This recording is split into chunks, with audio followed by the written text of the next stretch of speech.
Redemption. So we're going to sign you up for that then, Richard. Yeah, you can take your in the ring. You can go meet out your retribution. If I can give up biscuits, you know, I've been inspired by Tyson Fury. The Tyson Fury. Have you? I'm like a hypocrite, like everyone else on social media, who says one thing about one and then another about another. But you know, it's what we do these days, isn't it? Well, never mind. We're live on Facebook. Are we live? Hello, everybody on Facebook. We're not live on YouTube yet because it's broken. We'll be there tomorrow. Broke it. Yeah. Well. There's nothing much has gone on anyway, I think, this weekend. No. Working crisis. Not quite. Are we on Facebook yet? Two more injured, aren't there? Two more injured. There's rumours. Big game. Shawwright's playing at half-back on Sunday. I'm going up and down the stairs when I get back to the office. Yeah? Yeah, I'm going to have to do that. It's you or Scully? Yeah. Well, Scully's got no vision, has he? It's in the paper today, so... Yeah, can't see. No. He's still absent, the legend. Vision of the way. With his injury, we wish him well. Chris P says, have we got technical issues? No. We're here, aren't we? We're here. I think we're here. Okay, yeah. We've always got technical issues. We make no bones about that. If you want us to be inside Super League, you need to get us a budget. A budget? And Lois and Will Perry and some tan, and then we'll be alright. But yeah, can't afford any of them. No. So he's stuck with us, 3 people. No Ledge this week. He's still injured, so it is an ongoing. We are starting to get worried now. Well, it's in the paper now, isn't it? We're thinking about having a dual reg. That's how bad things are getting. I think we should delist him. Should we get him off the payroll? And then bring him back on when he's fit. Yeah, I think that's a good idea. We have got a couple of polls going, by the way. Welcome everyone, anyway. Good evening and welcome.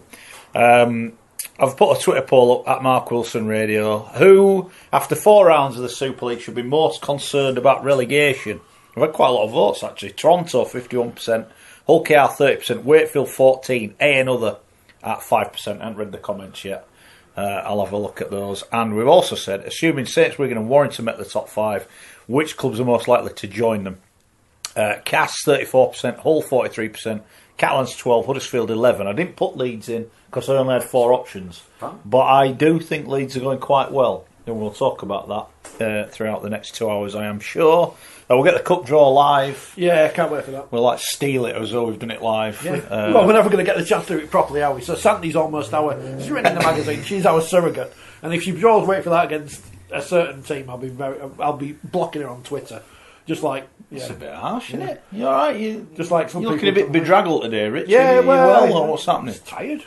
I've got a day off though at the weekend, so that'll be good. Oh, good lad. Shouldn't be such a jet-setting businessman. Well, no, but, you know, got to do these things, haven't you? Phil, are you well? Yeah, we have gifts. Gifts? Oh, yeah, we need to open them because I'm hungry. Right, hold on. What are these? We've been sent... Do people know we can't be bribed? Precious cookies on board, it says. These aren't space cakes, are they? Are we being got? I'm not sure we should be doing this. The next 2 hours of the show. Well, I've already had my biscuit. I never thought of that. I've had my biscuit downstairs, so I am not going to be rude. I'll have mine later in the sanctuary of my own home. You might not be able to resist. That may well be the case, but I need a bit of drive home, so I'll let you be the guinea pig if you want to do that. You're more than welcome. You can get in touch on Twitter at Forty20 Live. Get in touch on the YouTube, on Facebook, wherever you want to get involved. You know the drill. Get in touch. 3 things. Yes. 3 things which gladden the heart. All right, good. Rugby League follower. Go on then. Well, firstly, I know we'll talk about it in more detail. World Club Challenge was absolutely magnificent. In what way? In 2 ways. The occasion itself, the Saints did it really well. Mm-hmm. But the match. If we could watch Rugby League like that every single week, of that quality, intensity and standard, we will be one of the biggest sports in the world. We would. It was a fantastic... We need more Trent Robinson though, don't we? We do. We need more Trent Robinson. A lot of the best PR came from Trent Robinson. Yeah, he's brilliant. But, to be fair to St Helens, they were 3 passes away from winning that game. I'm not having that. They made enough chances to win it. They made enough chances to make it close. Yeah. I must say, I was watching it, I'm not going to lie, I was working Saturday afternoon, so I couldn't get to the game in time, and I was watching it in the pub on the old iPad with my dad. It looked great, full house, brilliant. I'm really pleased about that, because it needed to look that way on the telly, and it did look that way on the telly. But for me, it just looked like every England/Great Britain Australia game I've watched for 25 years. As in, we play really well for an hour, but crucially they couldn't just do it. And that was you need to have all your best players out when you play I agree the best. with that. And Yeah, there's I nothing agree wrong with with that. the way that the young guys played for Saints, but you just think if that had been Percival and Grace, they may have converted one of them. Possibly, yeah. And look, hey, it is what it is. We all know that. Brilliant, and I think a few players really enhanced the reputation. As an event and an occasion, and something we could all be proud of, which we'll talk about in more detail, the game itself, but hats off. Yes, well done to St Helens. Well done to Sydney as well. Two others, the Indigenous game. Yes. Fabulous game, considering, again, that was their first proper hit out of the season. Incredible. But all the stuff that went before it, all of the way that they celebrated the communities that produced those two teams, all of the official ceremony beforehand, all of the war cries, everything about that just said why we are so inclusive as a sport. I thought that the fact that 23,000 people again turned up and honoured the Indigenous, there was all this talk about, they're not going to play the national anthems. I tell you what, they didn't need to. Both sets of players were absolutely magnificent in the way they celebrated their heritage. Very proud of that. And then Canterbury and Cronulla went to PNG this weekend to play a trial match. And again, don't know anything about the rugby, but the stories that are littered on social media about the good that trip has done for the people of PNG and the way in which the players embrace the local community and what it's meant to them. It's been a good weekend for Rugby League and what we can do as a sport. Very good, very good. Been a good weekend for you. Oh yeah, you go on then. Here we go. Apparently, you're one of your bits of commentary has made it onto an advert for Rugby Union on Sport. Apparently. Oh, is it? So they'll do anything to steal stuff from our sport to make it better. Oh no, I can't possibly comment on that. I don't think it belongs to me. So this is a hell of a cookie you've got in here. It's from the London Broncos Supporters Association. It's celebrating 40 years of the Broncos, or Crusaders Broncos. How long does it take you to open your Christmas present? Just get ripped in, Phil. No, I don't want to destroy some. You can use it again. Recycle. That's a cookie. Oh, look at that. London Broncos, 40 years. How are we going to eat that? Well, Rich has got a bit of a problem now because he's on a. It's next week. No. He's on some kind of sponsored diet, which means we can eat all his biscuits next week. No, I think you should be warming up, Rich. You can't just cut it off on the on the 1st of March and not eat anything. Wow, that's a good point. That's a hell of a biscuit, by the way. I'm regretting my 2 biscuits downstairs now. That is a gingerbread. Are we going to tell them they sent us 2 by mistake? Well, where's yours, Rich? They haven't sent you one. That's true, yeah. That's true. It's a good job the legend's not here. Thank you for that. That'll be all gone now. Must be eaten by tonight. Oh no. By 7. That's a shame, isn't it? What's happening, Rich? Come on, talk. Dave Allen, our friend, he knows all about PR. He was saying it was good. He wants some good positive chat about how great Trent Robinson is as an ambassador for the sport. Showed his class again last week before and after the match. The best thing is, Sydney Roosters, and you can tell by their social media, whether they treated it as a trial match or not, did not come out and say this is just a trial match and it doesn't matter as people. He made the game feel that, and I was pleased when they won the grand final because you're going to get a proper game this time out. Whereas if Melbourne had come, they'd have made a big thing about resting players. Or we're not coming. Come to us if you want. But they had players missing, but they were missing. They weren't left at home. Well, we'll leave them. They rested Boyd Coleman, but he was the only one. Yeah. But the fact is that what Trent Robinson said about how important this is as a concept, how he implored Todd Greenberg to commit the NRL to putting some money into this so it's a two-way street. All of that.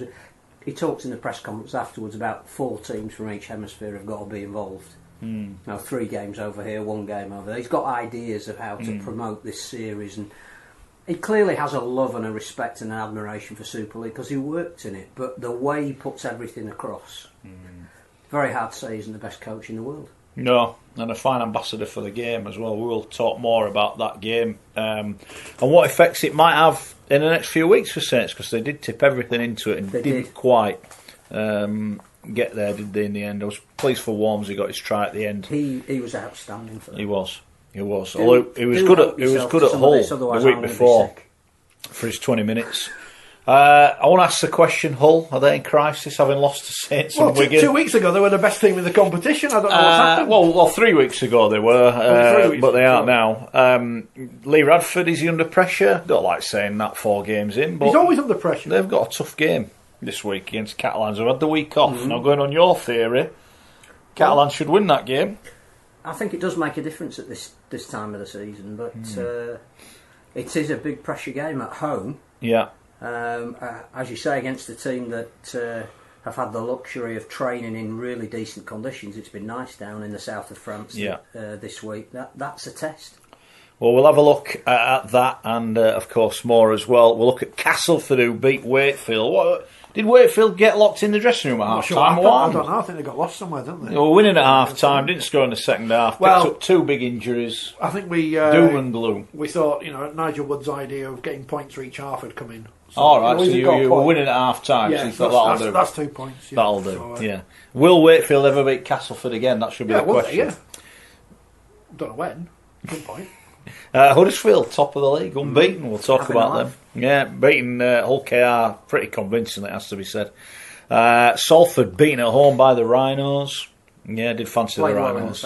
Yeah. As has been pointed out, a bad weekend results for teams from the Manchester area, with Salford and Toronto both losing in Super League. Toronto actually showed all of a sudden the panic has eased, hasn't it? Everyone go when they were 22-0 down at one point. Everyone's going, oh, here we go.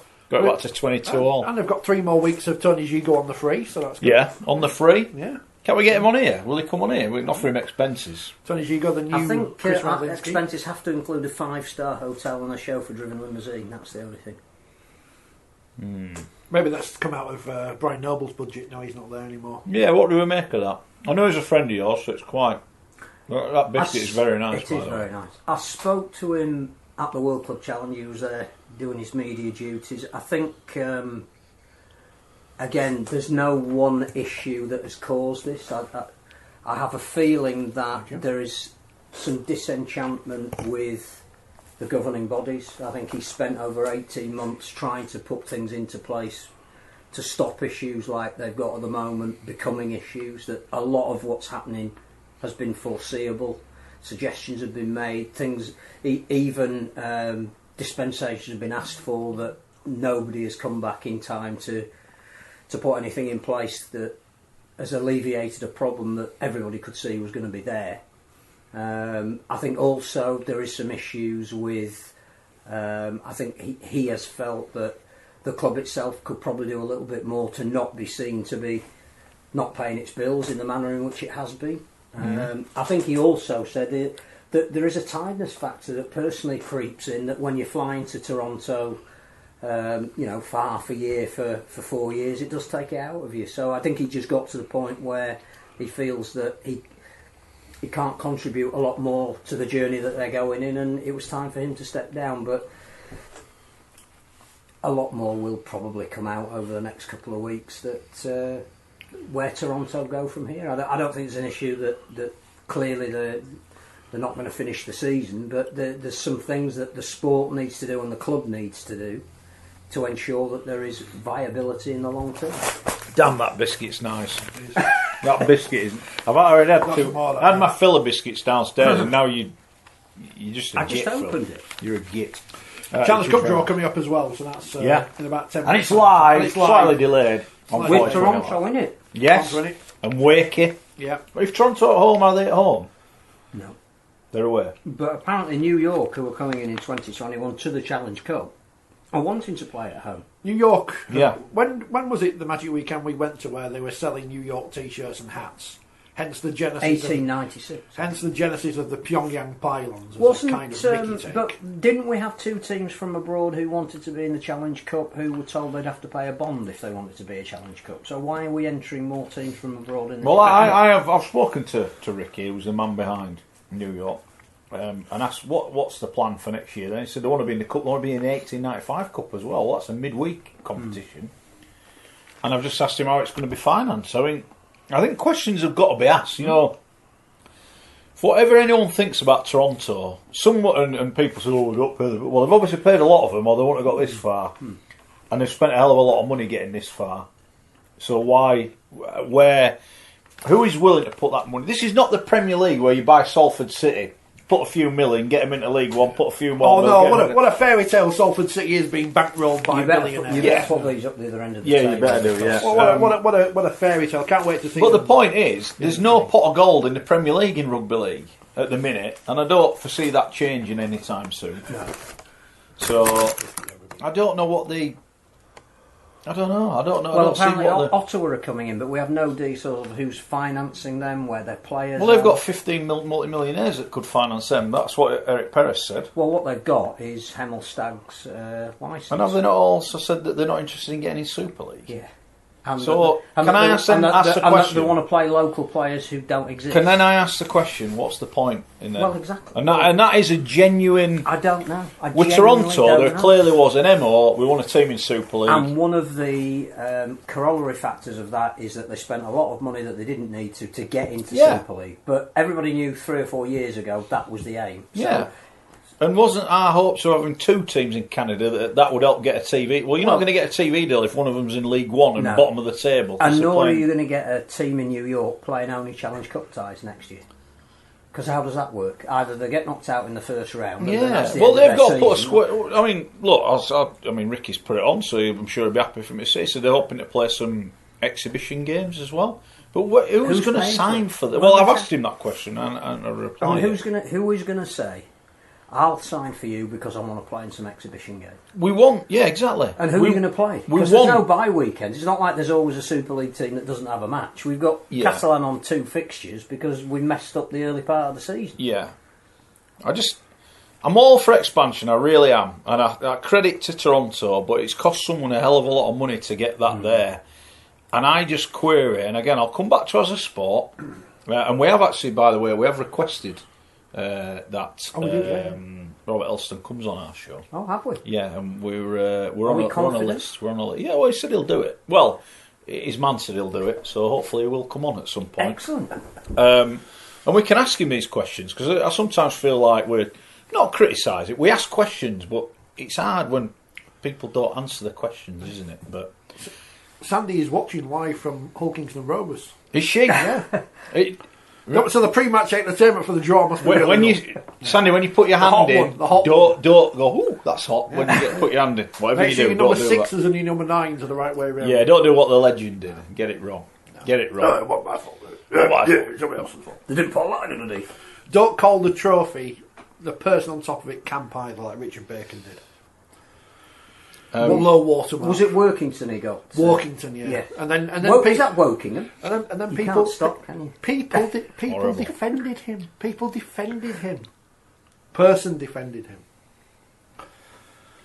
What? So while you're eating. Yeah. Gavin says half the teams in League One Championship don't have any intention of getting into Super League, but we're supposed to support them? Question mark. That's a good point, Gavin. That's a really good point.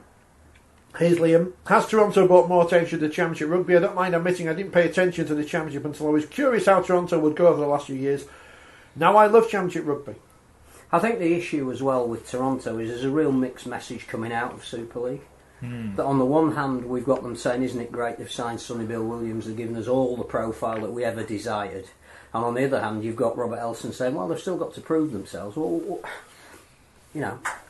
I go back again to what we've said on this programme on many an occasion. If you're really serious about a team being given the time to breathe, you have to bring in expansion and a moratorium on relegation at the same time. You cannot have both. It doesn't work. There's some really interesting quotes from Robert about what you've just mentioned, about what are they? Are we growing the game in Canada, or are we putting a franchise in Canada for Super League? He's obviously, there's got to be an element of concern that if they get relegated, this is as a sport, we should know what happens next. Are they going to bankroll it to come back in?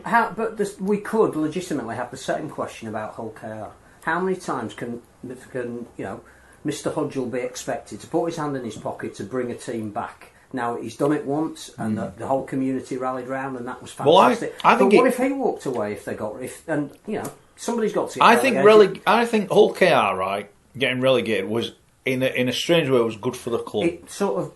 I think it refreshed a lot of people's attitude to the club. The sponsors were tighter than ever. The fans stuck by the club. Yeah.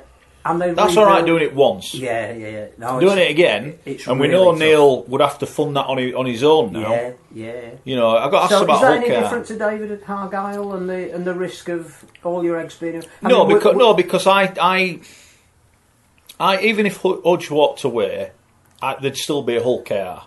And I think Hudge loves the club that much. He wouldn't, even if he went, here's your $500,000 and we're part-time, there would always be a club. Promoted, Whereas we don't know with Toronto because we don't, someone spent a lot of money there. And the other thing must is be that gut-wrenching, there were clearly talks going on over the weekend about whether David Argyle as a personal investor is going to take a stake in Melbourne Storm. Now, does that strengthen Toronto? Because we've heard all of this with London Scholars and it never happened.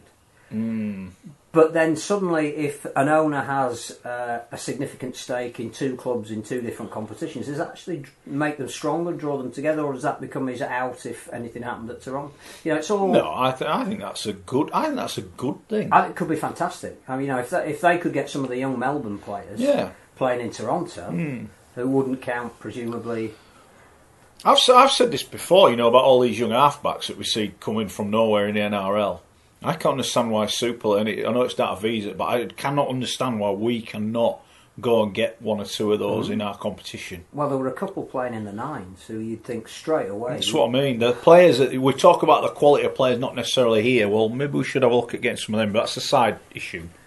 It's an interesting one, isn't it, with Toronto? And can you imagine if you're in charge of the game, like Robert is, would you want to pin all your flag to that mass, and then all of a sudden they're not there because you're in it, you can't win. I have some sympathy with Robert in this, in that personally, I think he might be a fan of what Toronto can bring to the game, because the aims and objectives he's laid out that he wants for more column inches, younger, fresher, relevant, appealing. Toronto tick a lot of those boxes. Yeah. Sonny Bill Williams ticks a lot of those boxes. Not, the level of interest there's been in the game over the close season was almost solely generated by what Toronto were doing, until obviously the terribly tragic stories of Rob Burrow or Matthew Massoy. But in terms of what he wants Super League to be, Toronto deliver a lot of that. But he is dependent on the 12 club chairman who he works for setting out his agenda of work. Yeah. And a lot of those will look at Toronto either by way of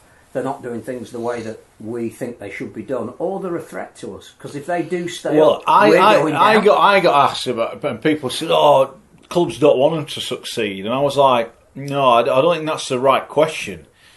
I think if you ask them, do they want Toronto to succeed, or they might succeed at your expense? Yeah, that's a different question. Yeah. There'll be people that want Toronto in, but don't want them in if it means they might go out. And I think that's the problem. I think that's why, if you're going to change, and again, it keeps coming back to what is Super League going to look like in 2 years. I was on the BBC website today. I read an article Dave Woods did about what a big 2 years it is for the sport. I thought, bang on, it is massive. But what's the plan? And we keep coming back to that, don't we? What is the plan? We're all dependent on a television deal. Well, we know, but every sport is, Phil. Because you cannot... Other than football, if Sky pulled the plug, football would be able to sell their own products. No one else can. A television deal is, what are you offering television that makes you sufficiently important for them to keep investing in you, perhaps to the level that they have, if not slightly more, if you can do it. Well, I think it's changing the face and the look of your sport, becoming relevant. Why is the Netball Super League suddenly getting more coverage than it's ever had before? Because the teams that are in there are exciting people. The fixture, there's links to people like Wasps. They have a netball team. They've got 9,000 people there this week. They've never had 9,000 at a netball game. And suddenly as a broadcaster, you're going, maybe we could sell this. There's brands here. I mean, I know that the Rhinos are going to be in the Netball Super League in 2021, and again they're being encouraged to apply because netball has decided what it wants to look like over the next 3 years, and it gets a television deal on the back of it. Well, what do we want to look like? Can we continue to have the same teams playing the same fixtures, the same time of year? Well, it goes back into what Gavin's just said about, and this is a point we've made before, you and I, about the full-time and the part-time. Absolutely. Well, I've no problem division is there. with Batley, Dewsbury, Oldham, whatever, paying their own way, washing their face, and they get some funding. I get that. I've no problem with them being what they are. They're not going to win the Super League. They're not going to win the Challenge Cup. They might get to the 1895 Cup, and good luck to them if they do. They might have a great year and win, get in the play, whatever. That's fine. But if they're not going to get into Super League, then we need to say, right, well, this is what we want in Super League. I also think that the strength of the sport is its links with its own communities. So it's very important that we have a Batley and a Dewsbury and an Oldham and a Workington and because the work that they do in their communities is absolutely essential. That's the great strength of Rugby League. It does things that football can't do, that Rugby Union can't do, to great respect cricket can't do. They appeal to a certain type of audience. We appeal to communities that we come from but need us. We provide something that no one else can, particularly in deprived areas, run-down areas. But that doesn't mean that you have to be in Super League, where a big broadcaster is going to come in and say, I will pay you multi-million pounds because you do good work in your community. Unfortunately, whether we like it or not, they do want to see Toronto play Warrington. Yeah. It's an interesting one, and I do, Carl, but feel it needs to be sorted out. But I don't think you can compare crowd figures because there's loads of reasons why some clubs can draw crowds, some can't. What their own demographic is, whether a game's on television. But it was relatively interesting that Warrington and Toronto drew more than Castleford and Wakefield this week. Yeah, on the basis it's of not telly's fault and the weather. Yeah, the telly and the weather, because they don't have weather in Cheshire. No. But that was clearly, Warrington went out of their way to entice people to come because the opposition they were playing had some value, even though the opposition weren't bringing a huge amount of fans. So they got their 11,500. They spread them around the ground so it didn't look like the away end was empty. And they actually got more than Cass and Wakey did, which is a traditional... well-supported local rugby league derby and occasion. Now, two games on at the same time with different crowd figures don't tell you anything, but that, if you're a television executive, that comes into the equation. No, fair point. I thought the attendances across the board were all right this week in the old Super League. Very good. I just think that if the only game on this weekend had been St Helens and the Roosters, then it would have been a total sellout. It was close to a sellout. It was a couple of thousand short of a sellout. But I know a lot of people that went to watch Salford and Leeds in the afternoon and were going home to watch the World Club Challenge. Yeah. We're all a bit nesh these days, but it was tough doing two games, one after the other, in cold, wet weather. Yeah. Snowflakes, that's what you want, snowflakes. You'll be wanting to head of football for hours next. We should have put that game on the pedestal it deserved. And Trent Robinson said it. This game should have been sold out a month ago, and he's right. But it's not going to be when you're playing all these other fixtures at the same time. Yeah, and I also think when you actually play it at Saints, that puts people off. Yeah, that's what we said last week, wasn't it? You put it in a bigger stadium. Yeah, looks more neutral. It's more of an event.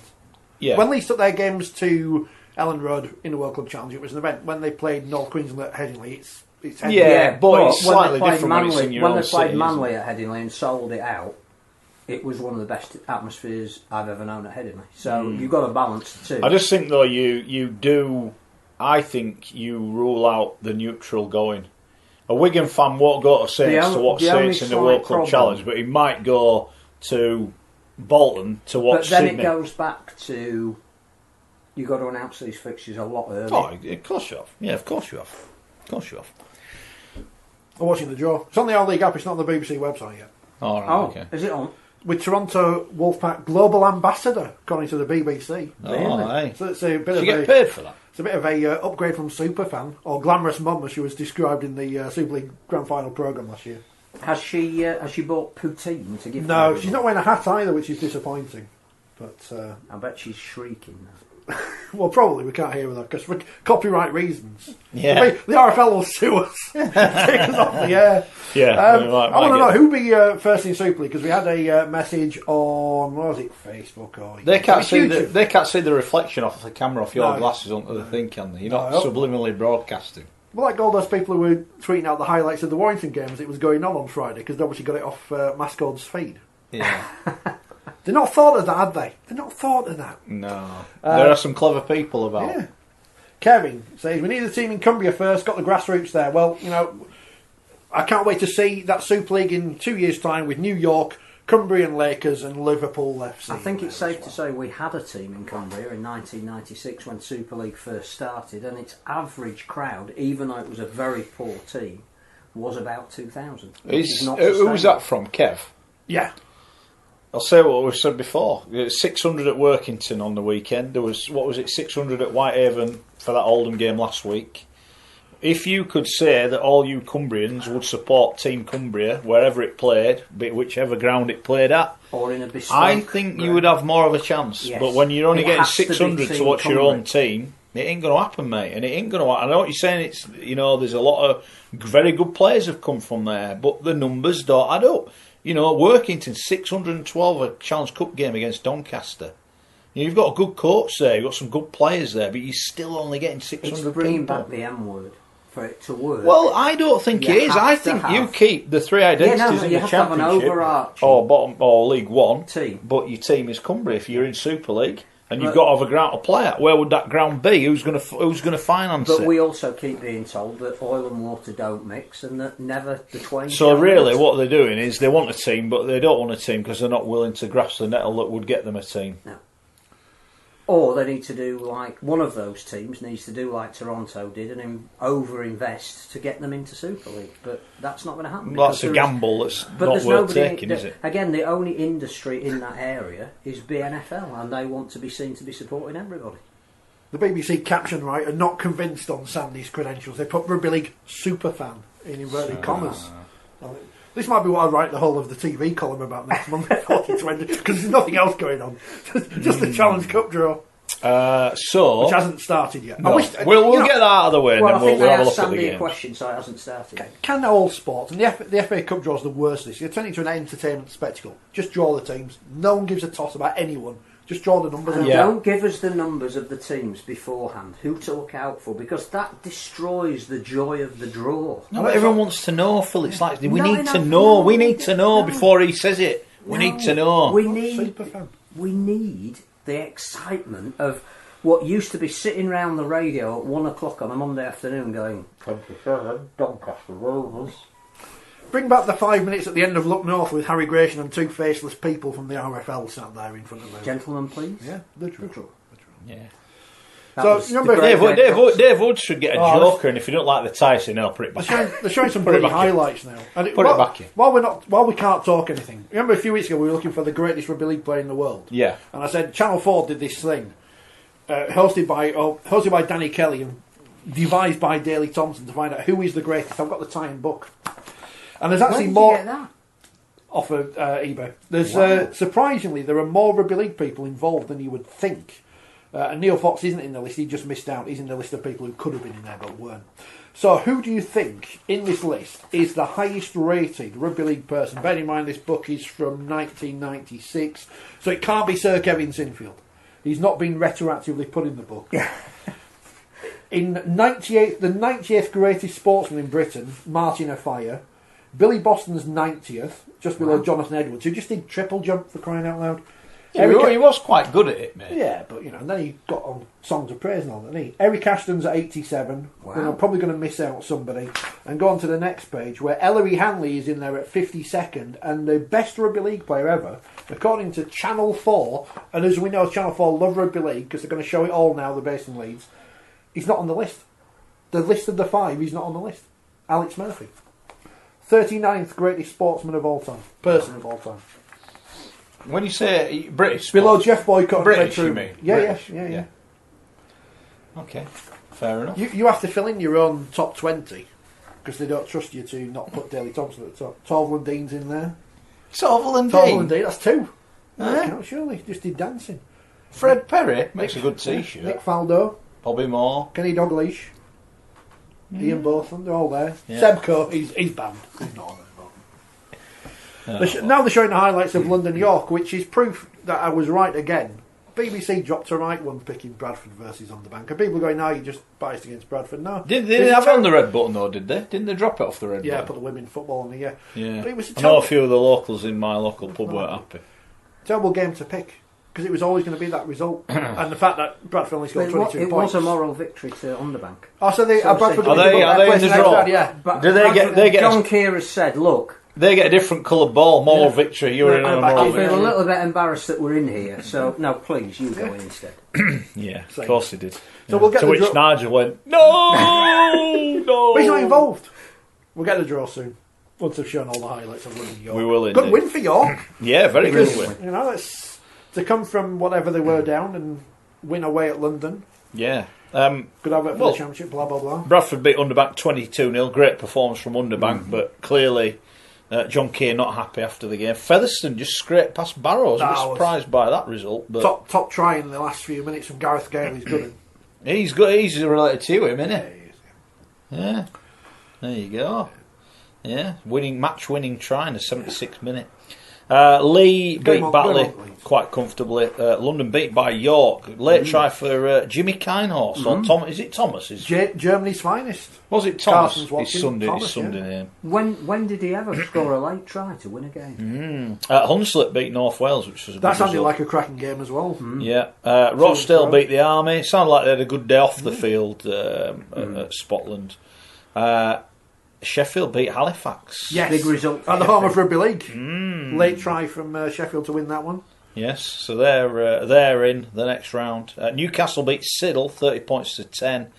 Swinton beat Lee Miners. Was that Rangers. a moral victory for Siddle? No, 56-0. We don't do. Because they're better than Underbank, so they should have done better. Widnes brushed aside Oldham 52-12, well, and Workington beat Doncaster despite being 12-6 down at half time, 22-12. So they're all in the next round. Well done. And in the Championship, another defeat for Halifax. Yeah, Dewsbury did well, didn't they? Because yes, there were some sendings off in that game as well, I believe. Yeah, a bit feisty. It's good job Ian Watson wasn't there, would he? He'd been furious. Yeah. Only player banned this week from Super League is Robin Mulhern. Yeah, one game ban. You were at Hull Wigan. I was. I heard Lee Radford say after the game that he was slightly worried about Liggy Sow's technique again of hitting people who were halfbacks late, and he would now be concerned that the disciplinary would look at that. Was it a big issue, or I didn't even notice it. I was with Paul Cook. You were trying to fix your wire though, in fairness. Well, we had technical. There was no ISDN lines at the ground yesterday, so we couldn't do it. It was really annoyed, but that's life. It's out of our no one had an ISDN line. But the game, I was with Paul Cook, and watching a game with Cookie, as opposed to watching it when you're working with Cookie, is a completely different experience and a very enjoyable one. Well, possibly, but also because of he speaks as though he's a teammate. In fact, and there's certain things he won't accept. Well done, Sandy. Hold on, Wakefield will play. You're back, my friend. Who is it? Of course, it's not number one. Is this the first? Oh, bugger! Well, I'm not going. So there you go. What, Toronto away? Wakefield, Bradford. I'm not going. The John Keir derby. Oh, you can determine who does go. No, I can't. I'm not going. I'm not having anything to do with that bunch of crap. Widnes are at home. Live reaction. Yeah. I'd like to say other words, but I'll get in trouble. Widnes are at home. You say what you want here now. Yeah. It's no holds barred now. Widnes are at home too. I hope they sell that station sooner rather than later. Widnes are at home too. I don't know, because I think the draw's gone wrong somewhere. Sheffield Eagles. Very good. Not the draw Sheffield would have wanted. We'll come back to that in a minute. We'll keep going. You're on about sat with Cookie. And Cookie said, and I think Trent Robinson mentioned it on Saturday night, about that his halfback has to play at the line, otherwise the play doesn't happen. And if he plays at the line and he gets hit, I think he actually said he knows he's going to get hit. It's part of his job. And that's what it is. So and Cookie said the same at the weekend. If he's playing that close to the line, I'm telling my forwards he should be getting it. I think there's some. The Sarte, was it Sarte who got banned the other week? Yes. That was terrible because he was 2 seconds too late. So that was rubbish. But I think when you pass it and get tackled, I think Well, he wasn't cited, but Lee Radford clearly. No, exactly. Yeah, exactly. And I think we're going a bit soft on it, if I'm honest. I think, he's tackled him. Well, he has got a right. He's there to be tackled. They've broken the graphic, so I've got no idea who's playing who. All right. Well, they'll do a graphic at the end, won't they? I thought they'd just do a redraw instead. Yeah, do a redraw. Get them back in. I want to talk about referees because you were at a game, Ian Watson, quite strong after the game. I was at a game yesterday. I tweeted this yesterday. Right? I was sat because obviously I wasn't working, so I'm sat watching the game, and there were three ladies sat just maybe a couple of seats further away than Rich, right? And they were of a certain age, and all they did was berate the referee. Robert Hicks was the referee yesterday. I thought he had a good game. I know I like referees and I don't really criticise. Absolutely. I thought he had a good game. I'm not sitting there going, there might have been one thing that I thought was slightly harsh against Hull. It wasn't against Wigan, so certainly no reason for them to be mourning. And it was 40 minutes of, get him on side, forward, do this. Every time Wigan make a tackle, it was ridiculous. Holding down. And then at half time, one of these ladies went down to the tunnel. I'm sat by the tunnel. She came to the tunnel, and for the first time, she actually said something positive to Wigan. She went, "Well played, Wigan. Never mind the referee. Well played, Wigan." And then, as the Hull players walked past, she was like, "Oh, you're all bloody actors. You cheats. You dirty, all that." And then the ref came, and he just got everything. I'm thinking, what are you doing? That you have to do this at the rugby? Just come and watch your team. They've played really well. Enjoy it. And she was like going to have a bloody thrombosis, I think. It was like, for God's sake. Why do people pay money to go abuse referees? The commentary position at Salford, that there is a gentleman who sits very close. This was the female equivalent of him. And it is infectious because when somebody starts criticising every referee decision, everybody around them jumps on that bandwagon. It's like, what? But we'll talk about Ian Watson's reaction in a minute. But how does this work? And we've spoken about this before. I don't know the answer to this. Clearly, there were some of the Salford fans who took issue with some of the referees' decisions. Which, I aren't being rude, if Salford won 50-0, there'd be some of those fans would take issue with the referee. But some of the manner in which they expressed their displeasure at the referee's performance necessitated the Tannoy announcement, Rugby League is a family game. Yeah. Immediately that announcement was made, an even bigger section of fans started singing the referee is a W. Yeah. So Wilson? Is it Wilson? So what do you do after that? You've warned the fans with a Tannoy announcent that it's not acceptable. If we know it is right, and I could have pointed out these ladies here, and in fairness, they weren't swearing, so it wasn't offensive, but it was annoying me, and I'm pretty sure. And a lot of people replied on to it, said, "I know what you mean," and it's annoying. It spoils people's enjoyment of the game.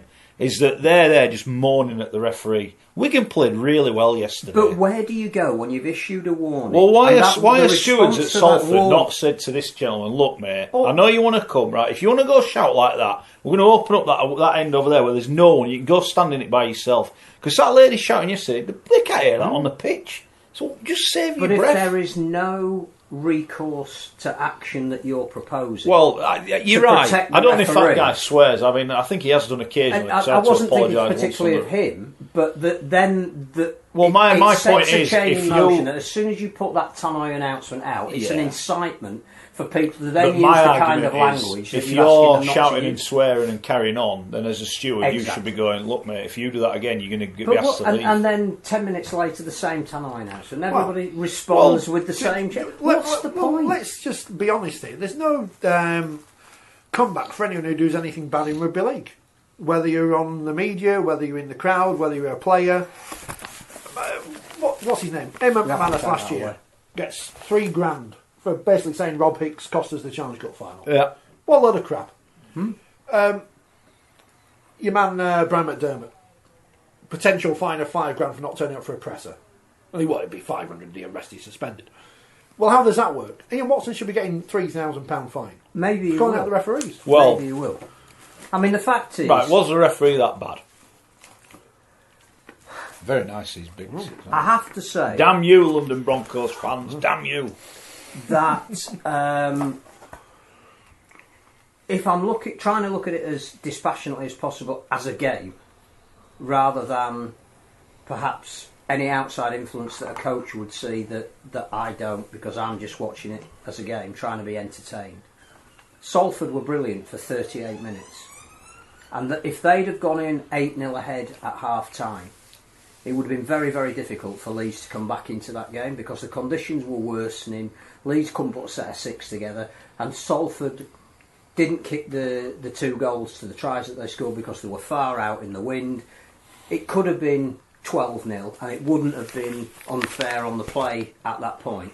But Salford gave away a very soft try a minute and a half before half-time. They allowed Brad Dwyer to go up the middle, and found Luke Gale in support. 8-6 has changed the complete complexion of the game. Leeds have gone in with a bit of a strut in their step because they know they haven't played well, but they're really in the game. They don't need to score. Did Lawler here kiss the badge when he scored? No, he looked at all the Leeds fans and went, "This is what you could have had." No, not at all. He didn't give it the old Cliff Lazarenko. He played very well, actually.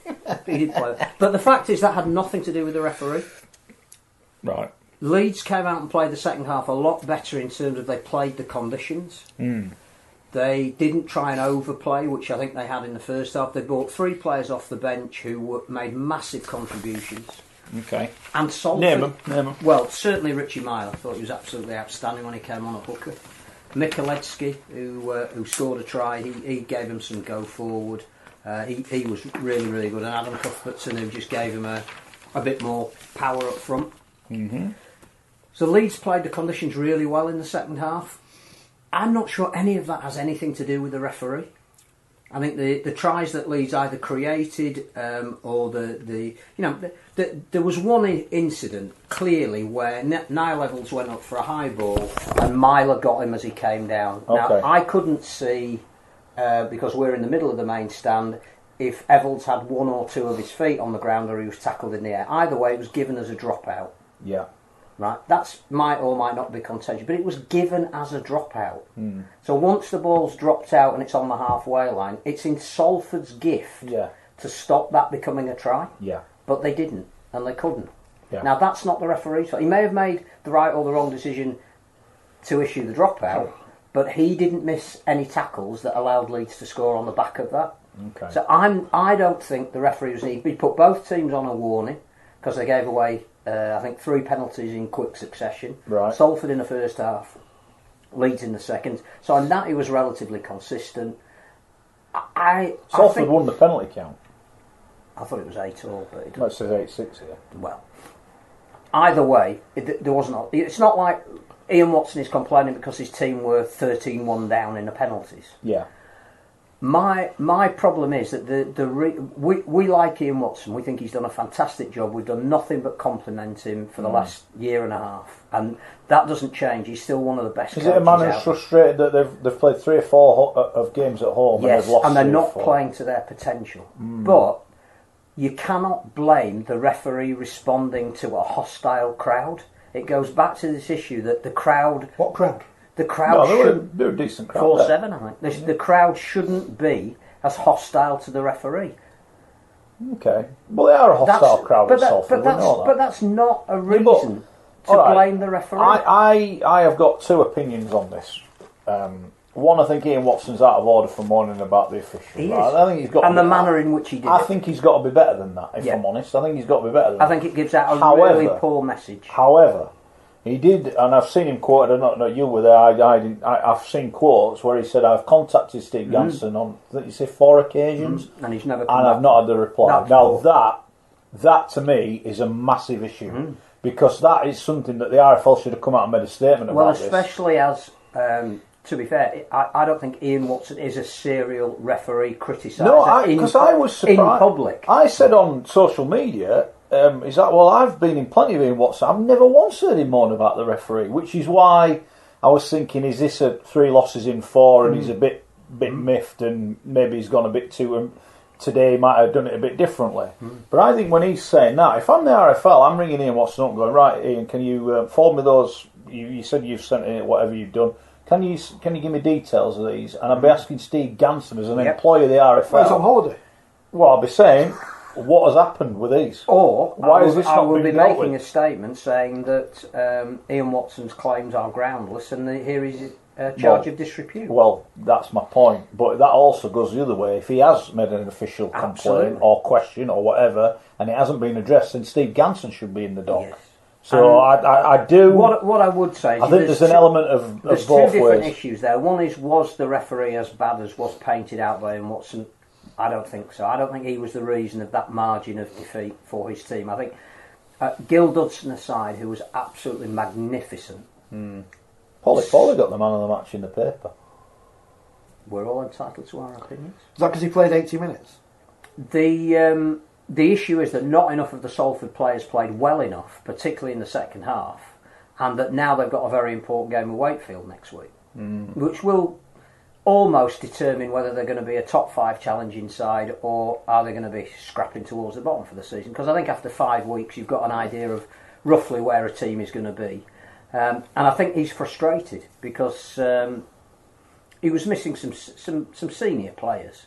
But they didn't gel particularly well. They didn't handle going behind very well. That's nothing to do with the referee. And they were unfortunate as well because they had some injury issues as well. I think after 50 minutes they'd lost 2 or 3 players. So that's to me more of what he should have been focusing on than putting the blame on the referee. Well, that's why I don't. He's not like that normally. No, he's not. And I think there might be an element of frustration, pressure, annoyance in that. And there's another issue as well, and that is, I don't know. He said, and again, it's a very dangerous thing to say because we don't see how referees prepare for these games, and there couldn't be games without them. He said referees are being appointed who aren't ready to be at this level. Now, I haven't studied Marcus Griffiths' career, but clearly, if he's refereed at this level before. Clearly, if there isn't Marcus Griffiths, who else is there? We have such a shortage of top referees. Yeah, well, we do at the minute because one of them's suspended, isn't he? We're obviously not going to go into that, but he is, and that which means that they want. Well, it is. So they're one down. They're one down. So someone is going to obviously have to come in. It's a tough one. I would want, and again, this is for me where the RFL have got to come out here and show some and say, right, we've asked. Even if they come out this morning and say, we are aware of Ian Watson's comments regarding the performance referee and subsequent comments regarding Steve Ganson. He's been given 48 hours to provide. We'll make a statement on Wednesday. And if he then comes and says, here's my emails, I've sent him an email, I've said this, and this, and then they say, right, we've had that, and we're speaking to Steve Ganson. He can't be seen to be above the rules, Steve Ganson. If someone's had the decency to contact him, he should have to respond to that officially. However he wants to do it, he's got to offer a response. I think that's a problem. I think that's a problem. Big problem for me. And I worry more about that. But I wonder if we're at the point now, where coaches shouldn't be allowed to comment on referees. No, they shouldn't. But I think just don't comment on it. I also think it's a weakness when they do. I think it sends a message to your own team that there's been a reason outside of your control. Yeah, it's an excuse. Until someone comes to me, Rich, right, and says, this referee's been betting on rugby league games. Yeah. They do not give a damn who wins. They do not care less who wins. Has Ian Watson ever come out after a game and said, player X cost us the game by doing this?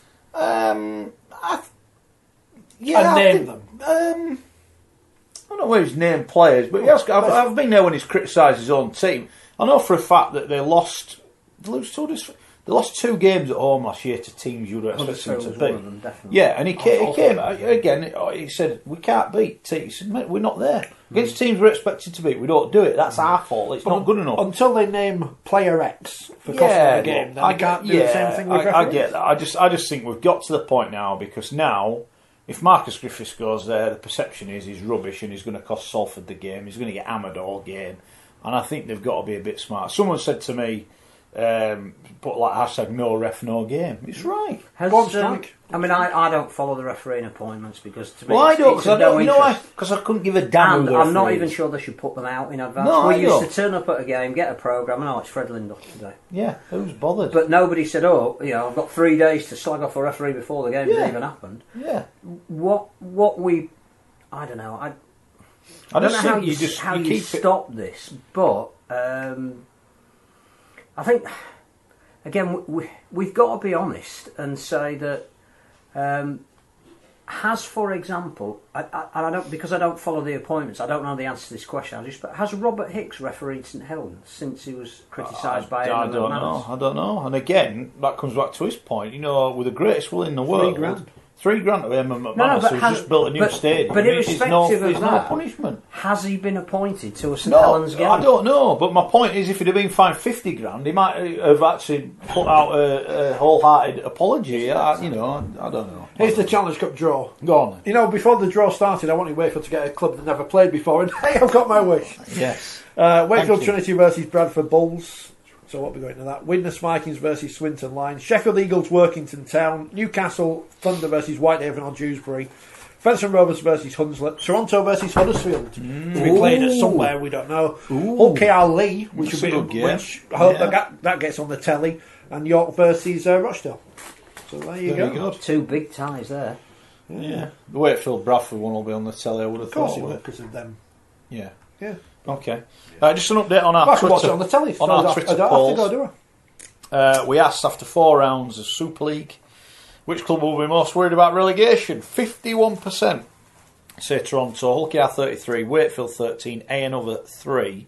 And we also said, assuming Saints, Wigan and Warrington make the top 5, which club most likely to join them? Apologies to Leeds, I didn't put you on the list. Hull 43%, Castleford 34, early season leaders Huddersfield 14 and Catalans 9. Oh, Rob Hicks refereed the Louis McCarthy Scarsburg testimonial. That doesn't count. No. We're not having that.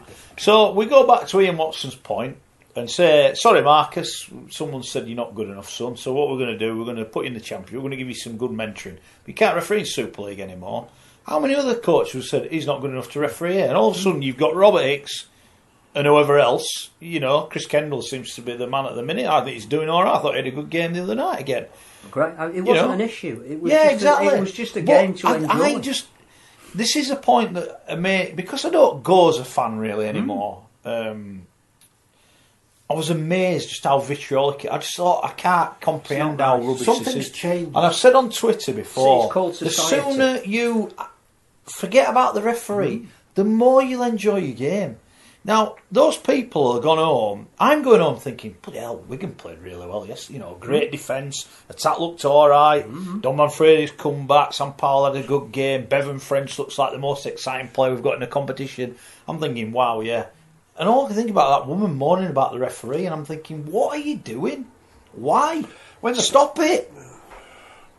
Everyone's allowed an opinion these days, aren't they? But it's also down to the clubs to police that. Yeah, I agree. And it was amazing how many people on Twitter yesterday said, I know who that is, and I agree with what you say. It's just not right. Which case, the club knows who it is. Yeah. I guarantee they'll know who it is. Yeah. There's CCTV throughout the entire crowd. They have to do something. Well done, by the way, to Cass and Wakey. About I saw that this morning. Was it 3 players have been? Please, can you identify 3 fans? Please, can you identify these people? But the quality of the image, the one that I saw Wakey text out this afternoon was, "You've been got, mate." But taking a smoke bomb to a game, please. Why do people do it? Don't bother. Do you go down the pub and take one away and just chuck it in the pub? No, so don't do it at the rugby. What it is, maybe like a moron. They've seen Galatasaray on the telly and they think we're going to be like them, but forgetting that you're not actually in a big stadium in Turkey or Germany or wherever. You're at Cass with a wooden stand, and you look like a complete moron. No, we'll go Tosser. We'll go Tosser instead. You're not adding to the atmosphere. You think you are, but you're not. And these are my views, by the way, and my views only, just to point this out.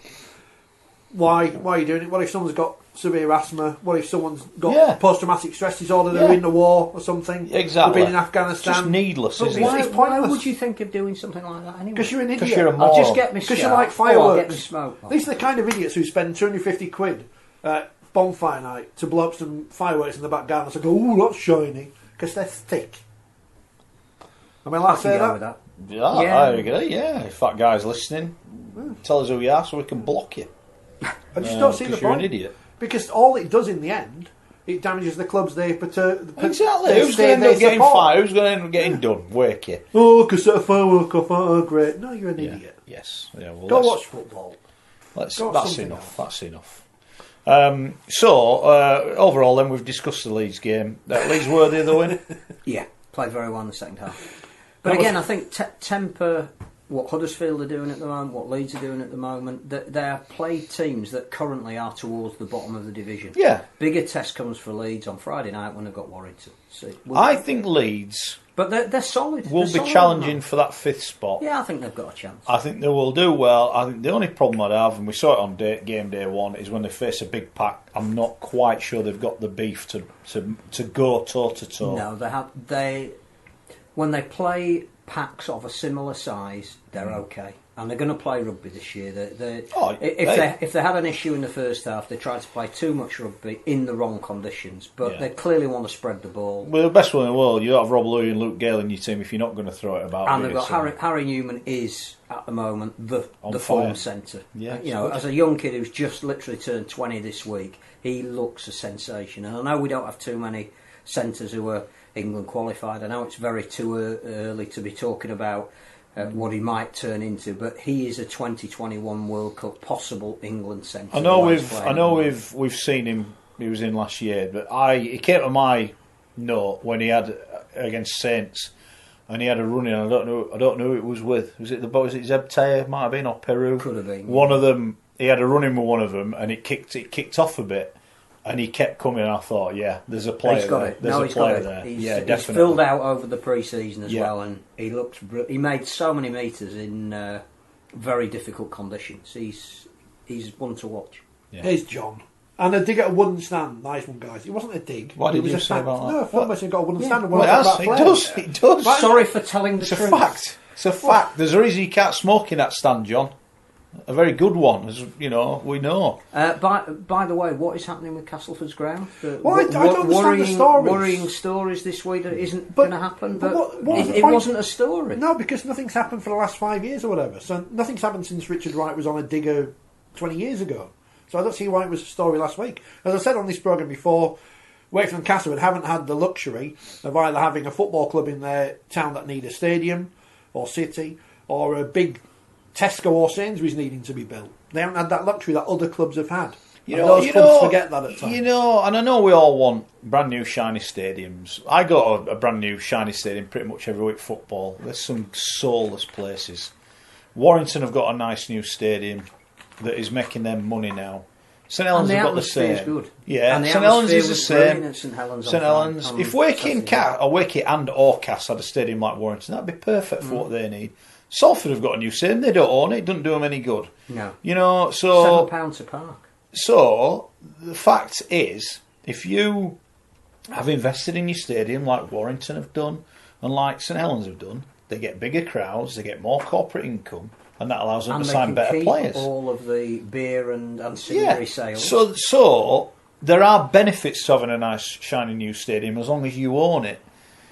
If people choose not to go to Cass and Wakey because they don't like the ground, and that impacts on Cass and Wakey in that respect. I think, again, they don't have the same corporate levels of income. That's the thing. The thing for Cass in particular is that they cannot get enough revenue from the corporate side where they could double or probably triple the amount of people that would go and take corporate clients, or would have a day out if it's a birthday or an anniversary, because they haven't got the space. Now, whenever they can't generate that income, at some point that will have an impact on their ability to keep spending money. And I can't remember, it feels forever since Saints played at Knowsley Road. It's not that long ago. They don't get more crowds now. They've got a nice shiny new stadium. They get bigger. They get bigger, but not massively. Warrington get bigger. Hull get bigger. Is that not because they're bigger teams now? I think it's partly because more away fans are prepared to go because the facilities are better. Well, there were no away fans at Warrington. I think they've still got a bigger crowd. It's not just about away fans, is it? No, I think more away fans are. My point is, right, serious question here. We'll ask our Wakefield correspondent. Right, I've just built a 10,000 new seater stadium at Wakey. Are they going to get? Cheers, Rodney. Are they going to get more fans? I don't think they will. I think they've got. Yeah, I think they will. We might make more money. It might not go up double or treble, but yes, I think by having a better facility, more people will go. Right. Ultimately, it comes down to how good your team is. But I think what will happen is that it's more of an event and a day out. If you can I just buy think a if nice you haven't got pie, a you nice can go to the stadium, toilet. you get punished in other ways. I I think know- people go, shouldn't be Super League because they've got a stadium. You're You're going down a very sticky track there. You'll have a 6-team Super League. But with the greatest respect to our learned friend at the end here, I do know people that will not go to Wakefield because it's not the kind of environment where they want to stand out for a couple of hours, not be able to see the game, not be able to go to the toilet. I know people that won't go to Leeds because it's certain- open and you can't park your car. There are bits of it that they could go. No, well, the car parking's really interesting because that is something that needs to be built into any new stadium. They should have built a multi-storey. Where would they have built that? Can't they just get rid of a few of them students and knock some houses Well, I down? think they've tried. Have they? All the students. You get rid of them all. I think Mr. Caddick has made an offer to every house behind the Western Terrace, which are all student houses. Very good. Very good. No, it's. I think it does have an impact, but I think you have to be honest as well. And so the reason we mentioned a wooden stand is because in this day and age, on the back of things like the Bradford fire, which led to the Taylor report, which completely changed configurations of stadia and what was required, we have to acknowledge that in this day and age, irrespective of the atmosphere generated, here's one for you. It's not. Here's a legitimate thing. If you were to turn around and go, right, we've got a franchising, lads, so Waking Cash, you're in. Would they then, because they would have a guaranteed level of income, should we get a new TV deal, be able to go to the bank and say, well, we probably just need to put a new stand up here. Might cost us 3 mil or 5 mil or whatever it is, rather than build a new ground. You think that might be the way that they go? I've always thought of Cass that turning the ground round, and using the training pitch, to increase the capacity and still retain that feel of Weldon Road as was. It would be a great way to do it. Now, I don't know if there are planning or logistical reasons why you can't, or economic reasons. But they are one of the teams that actually. The trouble for Wakefield is they don't have much land around the ground, so you're limited to what you can do. Yeah, but they could if they, and I think I'm sure that are the plans not that they're going to build a big new stand there. I don't know. I've not seen them. I think that there is an issue for Wakefield with parking. Oh yes, there is a very limited amount of land, but if you build a new stadium, you want to also include the ability for people to come and bring their cars.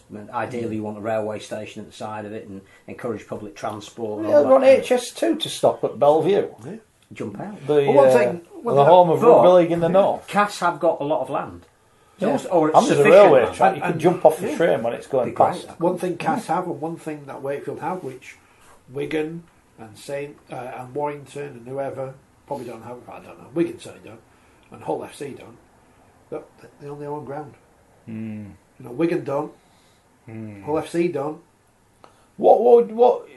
Seriously now? Oh, I can't ask him. He works for the club. Do you reckon now, if the council turned around to Cass and Waking and went, right, this is it, we're building it now. The digger is ready to go. We've got some petrol, diesel in it. We're going to start. You might as well tell me John Alamu's signed because I don't believe it. No, but do you think they would play in the same stadium?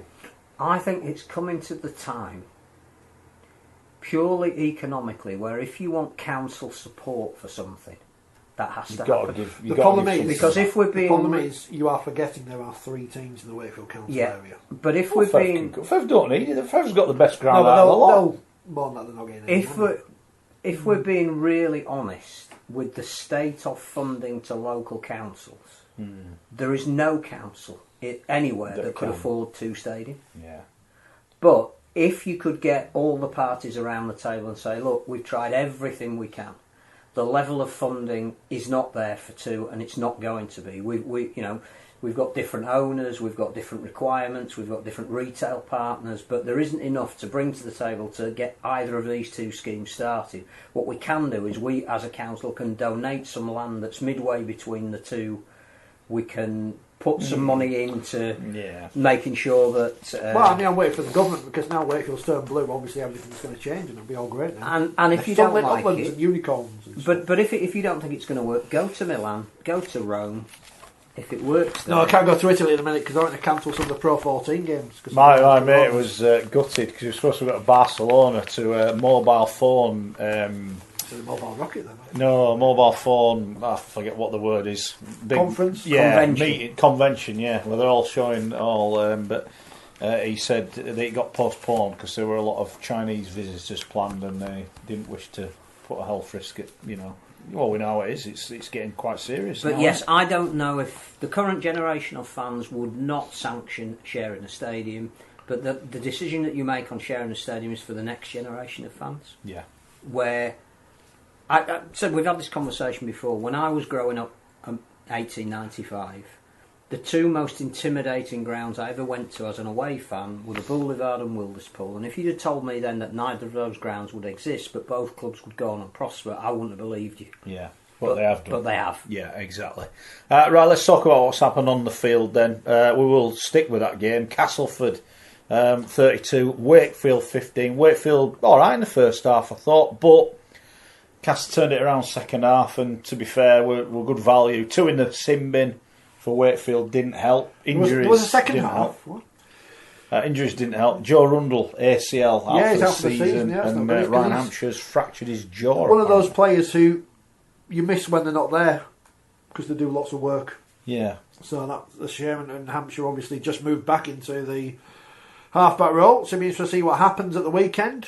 Who will be alongside Jacob Miller? Although have you got any vision and awareness, Rich? Not much. Well, might be in. You're on the list. Chris Chester said he was going to have to look at the reserves, and they beat Widnes on Sunday morning. So maybe Connor Bailey, who scored a hat-trick, maybe he'll come into contention. I don't know. It might be too early for him. It'd be interesting to see who moves around. You might just have Miller alongside someone directing traffic. I don't know. Yeah. It's going to be interesting. And Tom Johnson scored. Oh, hell of a try. Yeah. I watched it. I watched on the telly and I still didn't think he scored when I watched it again.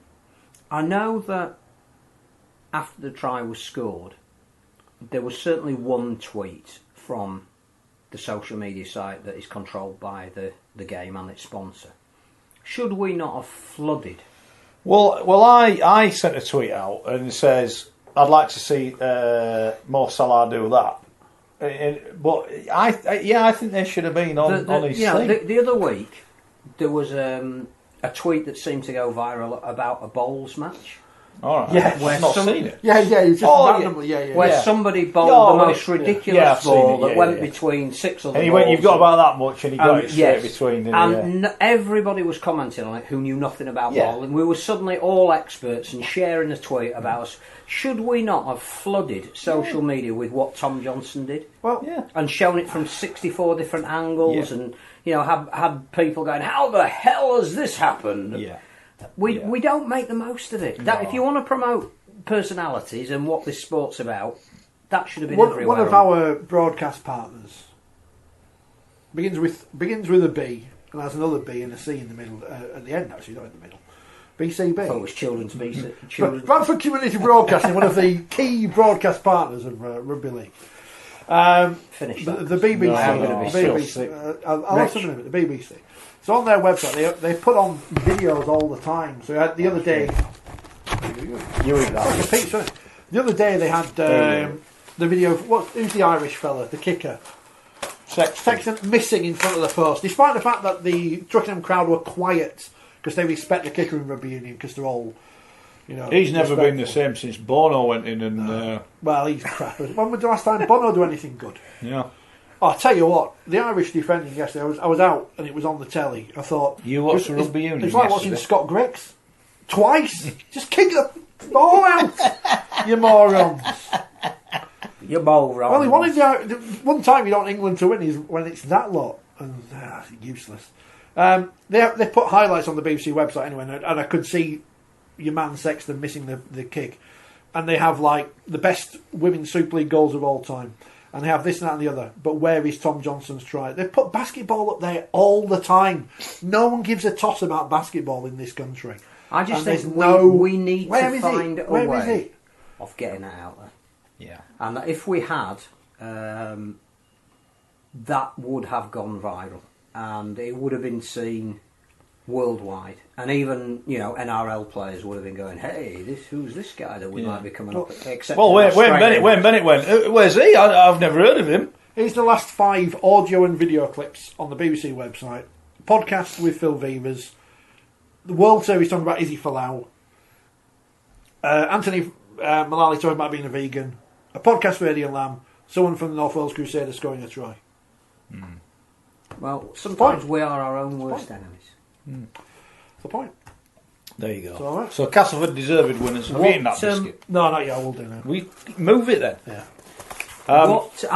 Cass, we have consistently underestimated so far. Well, I said they'd be in the bottom 4, and I got hammered after 2 weeks. Then everyone went quiet last week when they got beat, and then I thought, at half time, I thought, here we go, I'm in again here, and then they've won. It's a good response. It's good. What about Good Wakefield? start. Wakefield have now got another 2 injuries. Chris Chester clearly upset with the way his team played. Now, there's a guy who didn't blame the referee. Had 2 players sin bin and actually talked about the indiscipline of his own team. Need to cheat better. Yeah. But they've lost another 2 players who clearly would have started this week, and they're at Salford. Is this a make or break game for Wakefield, Rich? I know it's early in the season, but A club spokesman said. Are Wakefield nearly in crisis? Not quite in crisis, because No, they've got a few of their big lads coming back, and they need them But back. how quickly do they need to get them back? Well, I think they need some back this week. The one worry I have for Wakefield, I think a couple played in the reserve yesterday, so they're obviously getting. is when they're good, they're good. When they're bad, they're really bad. And that's the worry I have. You look at that performance at Hull KR, apparently they were awful. You look at that second half, awful. Absolutely awful. So, Which is not to detract from Castleford, who were no, Cass played were very good. well. Cass Cass. Yeah, Cass were all right. Cass were fine. Actually, what Wakey do need to sort out is their edge defending. I mean, I'm no coach, but crikey, every time they passed it, 2 passes they were going to score, weren't they? They do need to sort that out. I did mention that when Ben Crutch scored 4 tries on the opening night, that was a bit of a worry. If I see the coaching staff tomorrow, I'll let them know. Well, Alfords has got 2, Clare's got 2. What does that... your 2 wingers have got 4 tries between them. What does that tell And you? they couldn't shut McShane down, who was getting good service. No, so... And Ollie Holmes, podcasting's Ollie Holmes scored a try on He his did. 200th appearance. He did. Bit lucky, but he scored anyway. Well done, Ollie. If only he'd scored that first one when he wasn't obstructed, it might have been a different end Yes, to the game. But yeah, it's strange how these things happen. Isn't No, it? well done, Cass. Wakey, worrying. Who have they got after Salford? That's Toronto in a few weeks' time. Bear with Hull at home the week after, and then it's the Challenge Cup against them, Yeah. and then I have to go into March on my diary.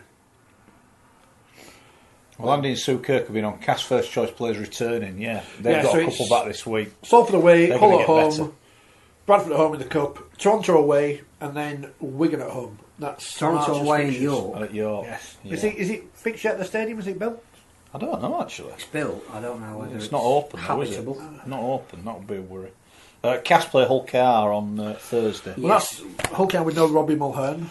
Yeah, and Hull Look, KR... Cass bounced back well from that defeating Yeah. France, obviously. So Cass beat Wigan. All right, Wigan weren't yeah. great, but they beat Wigan. That's a good 2 points sort of on the bank. So my bottom 4 prediction is looking really naff at this point, but there's a long way to go. Yeah.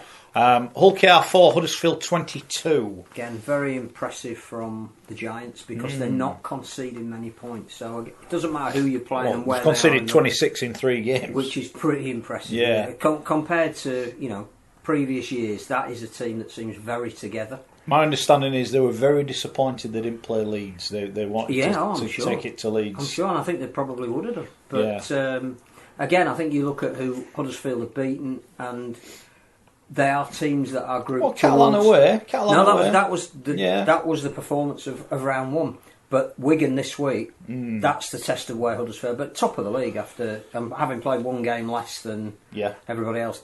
That says something. to say they lost one of their key signings in pre-season as well in Ashton Golding. Yeah. They've not missed a... I know he No, They've got round it, haven't they? But I think James Gavett was seriously injured. Fortunately, word coming back is He's all right. not as serious as it looked at the time, which is great. But it's not just about Aidan Caesar. Clearly, he is giving them direction and the ability to score points. But if you're only conceding 26 in 3 games, that's more than having a great scrum half. Yeah. That's belief in the systems. That's getting the players that the coach wants rather than the players that the coach has inherited. That's the style of the coach starting to come over to They the seem to players. me, Phil, they've got a style of how they play with the ball. and a style without it, and that is going to get them a long way, I think. And I think we said as well that their younger players are a year more experienced, having what they went through last year, coming so close to a relegation, that will actually stand them in good stead. Another 2 tries for Lewis Senior, going well. I still think in terms of the squad, they're a bit light on numbers. Yeah. A couple of big injuries would hurt them. But there are teams that do go through a season without getting Salford injuries. did it last year. And They had very minimal and injuries. Huddersfield could be this year's Salford. They're going to be in the grand final. Are we going early? We're going Huddersfield. We're going early, but I think they've clearly got a very good player in Caesar that will get them so far if they can keep him on the field. Well, it'd be really interesting against Wigan this week because that that will be a test. Wigan were good on Sunday. Wigan were good on Sunday. We'll know how good Huddersfield are this week. We'll find out. But Wigan were good against Hull. We'll talk about that game. I was there yesterday. Bevan French, a try. Don Manfredi back on the score sheet. And then 2 late tries wrapped it up. Hull scored an interception try just before half time, and a try from a simple missed tackle from Zach Hardick in the second half. They created nothing. 2 weeks running.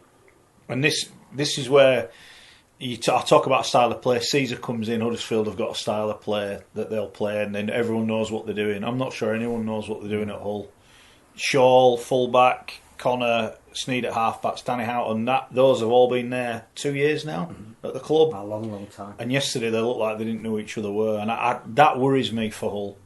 Would you bring back Albert Kelly? Yeah, I mean, I asked Lee about it, and I said, "Have you got a decision to make?" He said, "Well, if I have, I won't be telling you," which is fair enough. But if he, and I think I said this before a ball was started, that he was the worry, Connor.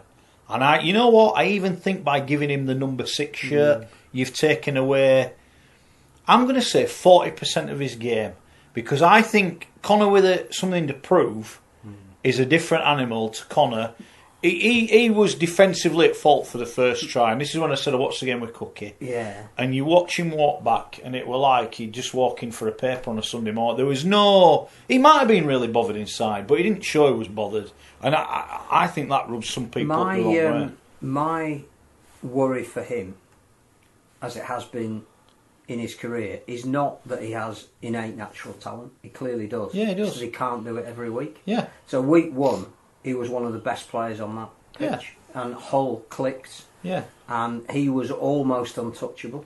We're now into round 4, and for the last 2 weeks in particular, he's gone missing. Well, the last 2 weeks. So he has to.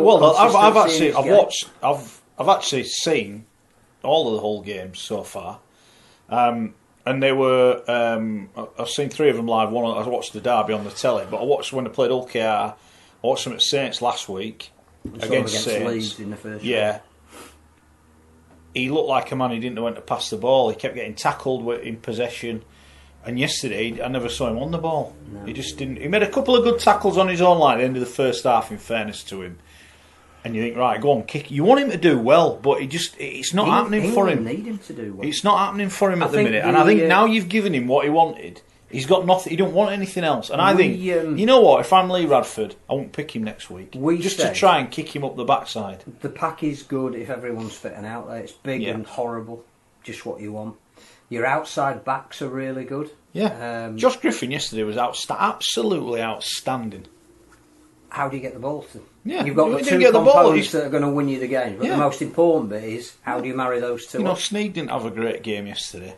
Sneed should be in that team, just kicking and directing. It's not up to him to do all the playmaking, I don't think. I don't think that's his game. I'm not even sure he can. I think he can. His ability is to take that team around, play off the back of big guys. Yeah. The stuff outside him that gets the ball to Griffin more regularly and in space, that's somebody else's job. I just think the spine of their team isn't working, and I don't know why it isn't working, because it's not like they've just found a bloke in the NRL and gone, oh yeah, we'll get him in, and say, it'll take him 2 months to settle in. Those players should know what they're doing. And alright, they've played Saints at home. I think Saints were great, to be fair. Wigan were very good yesterday, so Hull could have played great and still lost yesterday. Yeah. But the facts are they didn't play really well, and that to me is a problem. And they've got, is it Catalan this week? Yeah. If they lose on Sunday to Catalan, They are in a little bit of trouble. Look, this is going from game one thinking they did look like world beaters, and they'll have Satay back this week, but I don't think Mao will play, so just a little bit worried. A little bit worried about them. Liam says Connor is not a 6. Everybody except Connor knows this, and he's got Radford over a barrel. Play me or lose me. Where's he going to go? Where's he off? At least I've got that £500,000. Yeah. Has that gone elsewhere then? I think that may well have gone elsewhere. Tim says stop calling people edges and middles. So there you go. KPW81 wants to know what's happening with the Man of Steel voting. They don't send the emails through anymore. Unless it It'll go on social media. So no idea. I think it was Tuesday morning it went up on social media last week. So don't know what's going on. They had the big launch last week. We weren't there because we were here. So if we'd have been there, we would have gone. But. Yeah. When Robert Elson comes in, we'll ask him. He's in charge of it. We will. Do you want him to come? First question, Robert. Yeah, I don't want him to come on. First question, Robert. What's going on with Man of Steel? I'll send him an email. Yeah, I've asked his man. You send him an email. Ask him to come in. He ignores me. So it's still going on, but you just have to keep an eye on social media because they don't send it to us anymore to reveal at 7 o'clock. Not that we were supposed to. Well, no, we didn't break any embargoes unlike others. So No. we're on that one. But again, it would make sense to send it to people at 7 o'clock on a Monday evening who perhaps could talk about it and spread the word. Yeah. Or why don't they do it exclusively on their programme? Yeah. Because they've got their own TV programme. Yeah. Which the viewing figures have gone up for, which is good. Yeah. Why don't they do it on that programme as an extra feature to say people watch our programme? Look. First time you'll hear. Yeah. We've got Sean Wayne on our programme this week before he was going to be on another programme next week. Yeah. Buggers, aren't they? They are. Oh, yeah. Any other interaction? Well, there is, like I say, loads of it. But Stop calling people edges. I didn't they call anyone an edge? Yeah, you said Wayfield's edge defence. Oh, yeah. Well, all right. The centres and the wingers then. Crikey. Tim's on. He's, I think he's trying to be a legend. He says, "One thing's for sure. From our point of view, Huddersfield will win the treble. I can reassure you." What else they do? That is what he'd say if he was here, to be honest. Yeah.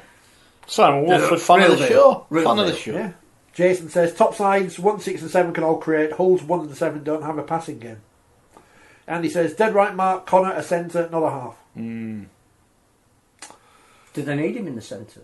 Well, Tumavava didn't play yesterday, but I don't know why. I don't know if he was injured or he started the season well. Yeah. And Griffin clearly is... You know what I don't think's helped them, Mahe Fanua coming in. No.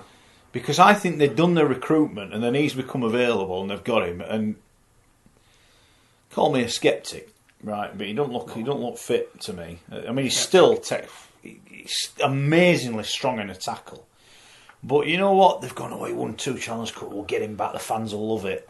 I don't know if they needed him. They didn't. If they're going to spend all that money on him, dare I say it, I'd have gone out and spent all that money and got an half back, a good one. Consistently inconsistent Hull FC. Yeah, and in a month we might be saying, bloody hell, how well they played. Well, the last 3 games are great, but no knee-jerk reaction. I didn't like how they. I'd not liked how the last 2 weeks they have stunk the place. Again, it's 2 of the better teams who they're going to have to beat at some stage if they're ever going to get to Old Trafford and win the tournament. You want to be pitching at the top, not 2 points off top. And if Huddersfield lose this week, they may well be 2 points off top having played the same number of games. So. I love the fact because I've muted certain people that I know what people are tweeting about, even when I can't see it. Les has been Why? I just know what that tweet's about. Even if it says this tweet is unavailable, I know what that tweet's about. I know what TV program's talking about. Les says, you made Rovers, this is you, directed at you, Mark Wilson Radio. You made Rovers at the end of last season as nailed on for relegation. This season, think you would love it if we did go down. You'd love it. Love it. Love it. I'm telling you now, Alex Ferguson. I've kept really quiet. We don't love or hate anyone more than anybody else. We are fans of the slum. I'm full of credit for Neil Udgell and what he's done for that club and the money he puts into that club. I'll wait for the word however. It didn't take a rocket scientist to see from their recruitment at the end of last season and in the winter, it has. I've got a train of thought on this, right? They're either taking a huge gamble. Tony Smith, and I know this to be true, felt the team he inherited, they weren't mobile enough, they weren't athletic enough. They weren't resilient enough. And he had half his team couldn't couldn't train. So how can you practice when half your team can't train? So he made a conscious effort to get athletes in, which he's done, and he's signed some good, like Harvey Livett, people like that that can get around the field, play big minutes. So they've made a conscious decision to go down that route. They've signed a lot of youngsters from Bradford, 2 of whom have started off really well, and if Rovers survive, they're well going to be very good Super League players for Hull Kingston Rovers. The gamble they are taking is that there's not enough quality, and they've already picked up a few injuries. Yes. Now Matt Parcell's out with ankle ligaments. So the problem is their squad that I didn't feel it didn't have enough really good players in. It had a lot of okay players in, but not really good players. And I just think they're going to struggle. Why would I love it if Hull Why do I want them to go down any more than Salford or Wakefield or Catalans or Toronto? I couldn't care less. I don't support any of those clubs. I don't support anyone in the Super League, so I'm not bothered who gets. We need to get onto the bookies because there is precedent at Hull KR when the going gets tough. People in senior management roles get their boots back on. When's Maguire going to play again? Well, that ain't going to happen. Why not? But and again, if you're going to be critical, they appointed Jamie Peacock, and the best one, it didn't work. What they wanted to do, it didn't happen, and Jamie's left the club, and I think that's an admittance in itself. It hasn't worked out. They've gone now with Danny. Hell of a. Who can argue with his playing record? You can't argue with his playing record.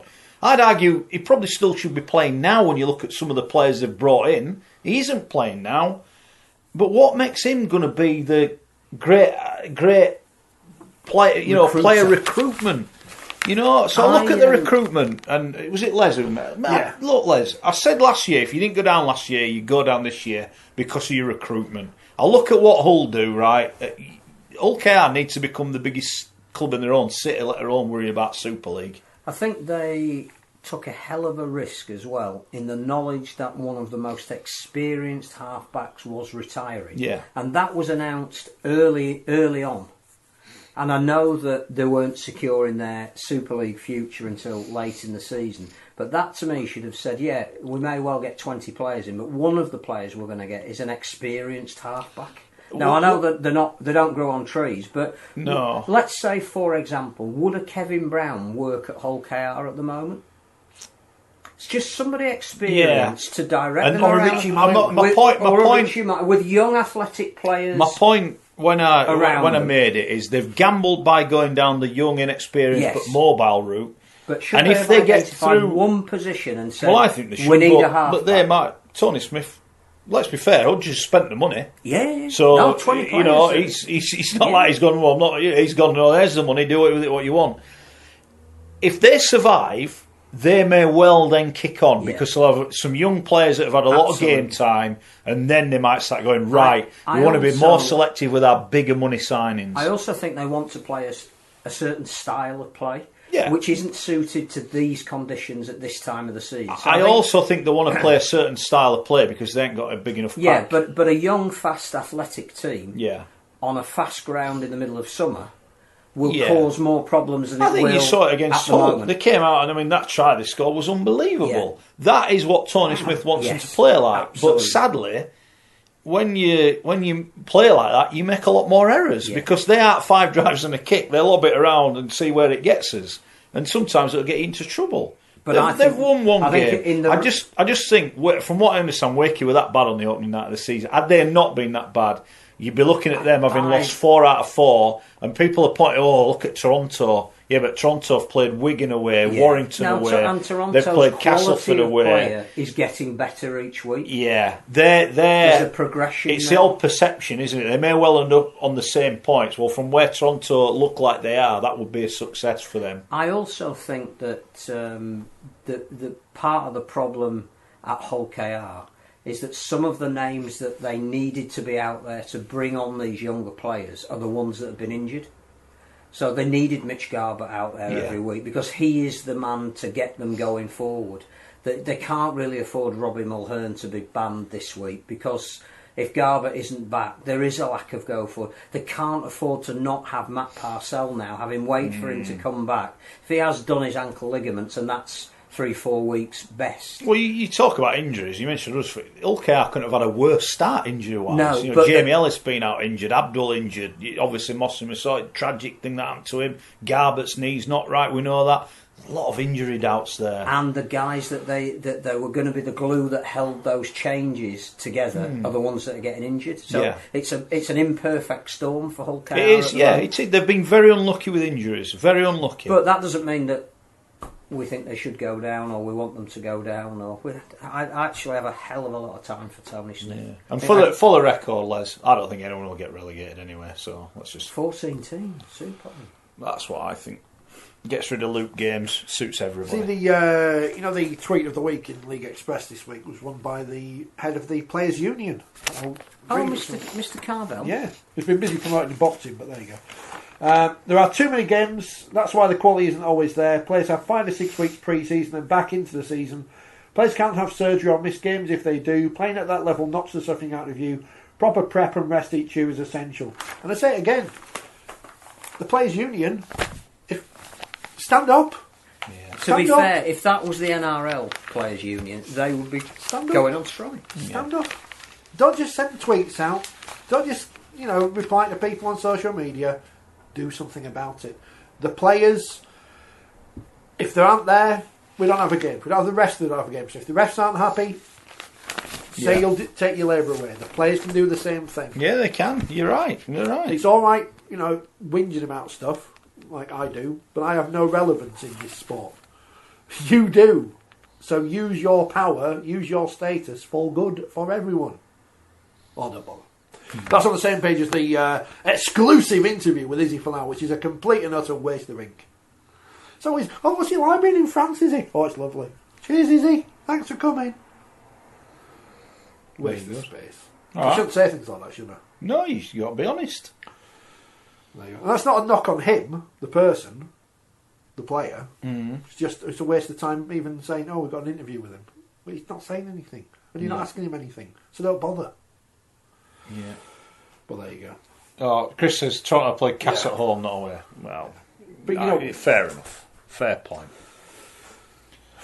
They play Saints home this week at Warrington. I'm going. Yeah. Looking forward to it. Is that Friday night or Saturday? Saturday. Is it Saturday or Sunday? Saturday evening, 6 o'clock. Oh, we'll do tally predictions. We'll do predictions later. Did we go through every game? I think we have done.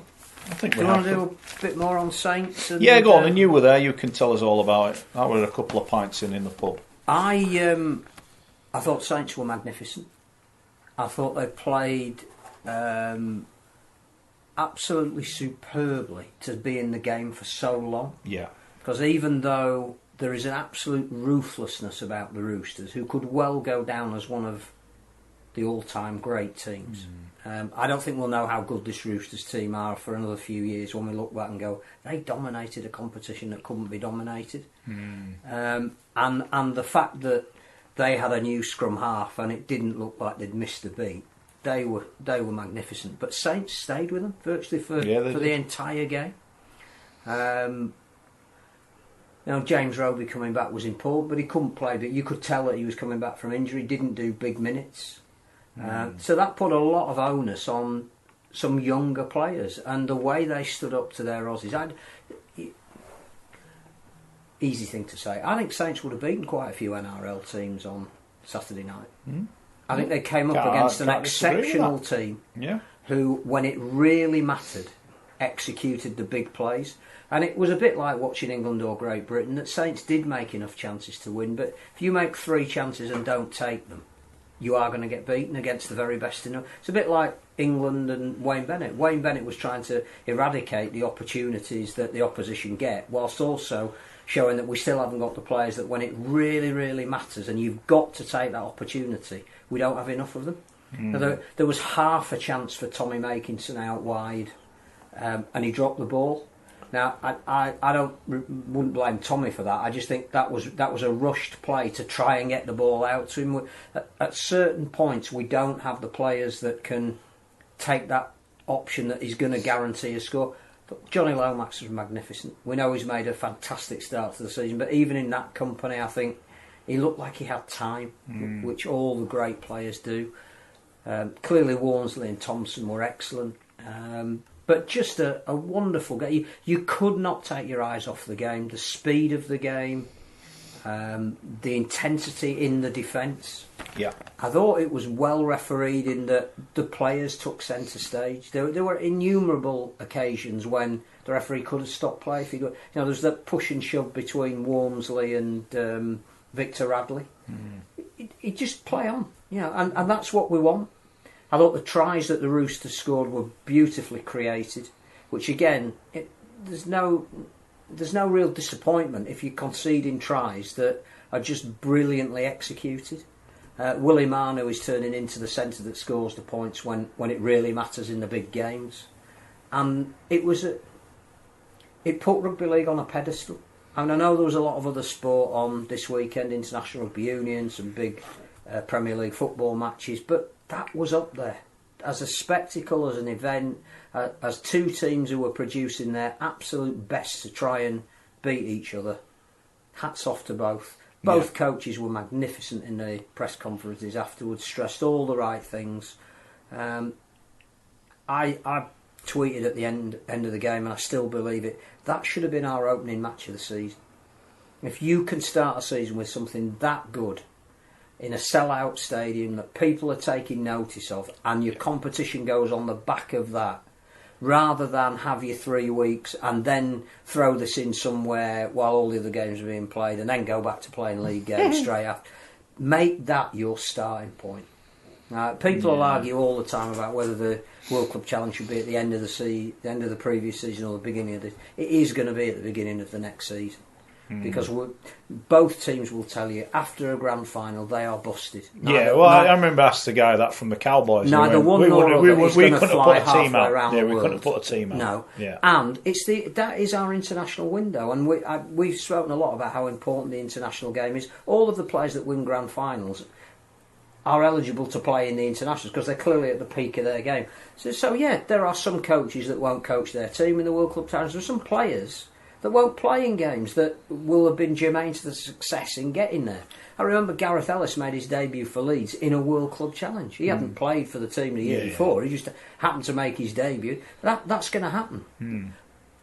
Kyle Flanagan made his debut for the Roosters in that game, and he was really important. Yeah. But that is how we should start the season with the World Club Challenge. When are we going to extend it to this 4 versus 4 thing? Well, again, if we like the World Club Series that lasted 2 years. If we didn't have loop fixtures, we could look at doing something like that. It comes out again. I've said it a million times. They've got to mirror the season. Now, even if we want to keep the Challenge Cup, which of course we would want to do, we'd have to start maybe a month earlier still, but play less league games in that. And I also think that there is an idea now being germinated by the NRL that they can't expand a lot more in Australia. The most they can do is maybe put in one more team, and that will be in a few years' time. But they're almost at saturation point in terms of the money that they can get from TV companies, and also the number of cities that there are in Australia, the number of players that are playing. So they need to expand brand NRL. Now the way to do that maybe is to play showcase games in other parts of the world, a bit like the NFL do. So we should be talking to them about bringing State of Origin to London in 4 years' time. But one of the things you could do with an expanded World Club Challenge is you could bring 2 or 3 certainly 2 of their teams over here, and they play in the World Club Challenge 1 week, and then they play each other in round 1 of their domestic. You mean like Hull and Wigan did? Yeah, play it here. I agree. There's all manner of options open that if you want to make the World Club Challenge something really special. And Saturday night was really special. Yeah. We need to absolutely exploit this property. Give it to Eddie Hearn. Oh, no, we can't talk about them anymore because we were told off last week talking about the Hearns again too much. But there you go. Anyway. Even though... I thought it was a fantastic night for Rugby League. Origin would sell out. Of course it would. People say to me, they won't get any. I'll tell you what, there'll be people in the north of England who wouldn't get a ticket because all the Antipodeans and expats would buy them if that game was at Wembley. It would sell 90,000. And you had 3 or 4 years to sell it. Yeah, it would you be wouldn't get a ticket. It would be a sell. How hard is it to get tickets to the NFL? Yeah, it's difficult. Yeah, but is it the 2 best teams? No, it's just it's dog ears, half of them. But if you're bringing Queensland and New South Wales, you are bringing the creme de la creme. Sign the merch.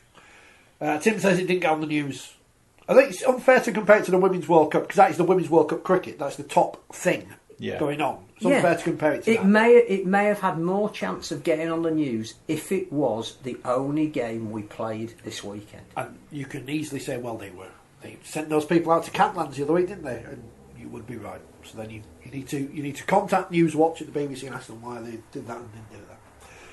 Once again, says Gary, Phil Talk sends, will the RFL listen? They don't watch this programme, do they? No. I don't think they do anymore. I don't seem to get as many nasty They watch my tweets. An NRL game in the UK would be great for the profile of the game, says another Tim. Get it on terrestrial TV. And that is the case, you can so. Yeah. But again, you see, I wonder, going back to that, it's a good point. You know, you think, oh, well, Sky wouldn't want it on TV, would they? But they probably would, because if you like it and you go, where can I watch this? Oh, it's on Sky. All right, okay, I might think about getting it then. I think that would work. I do think as a sport, we need to say to Sky, if we don't show all the games, can we have one that we can... And I don't mean put on the bloody hourly thing.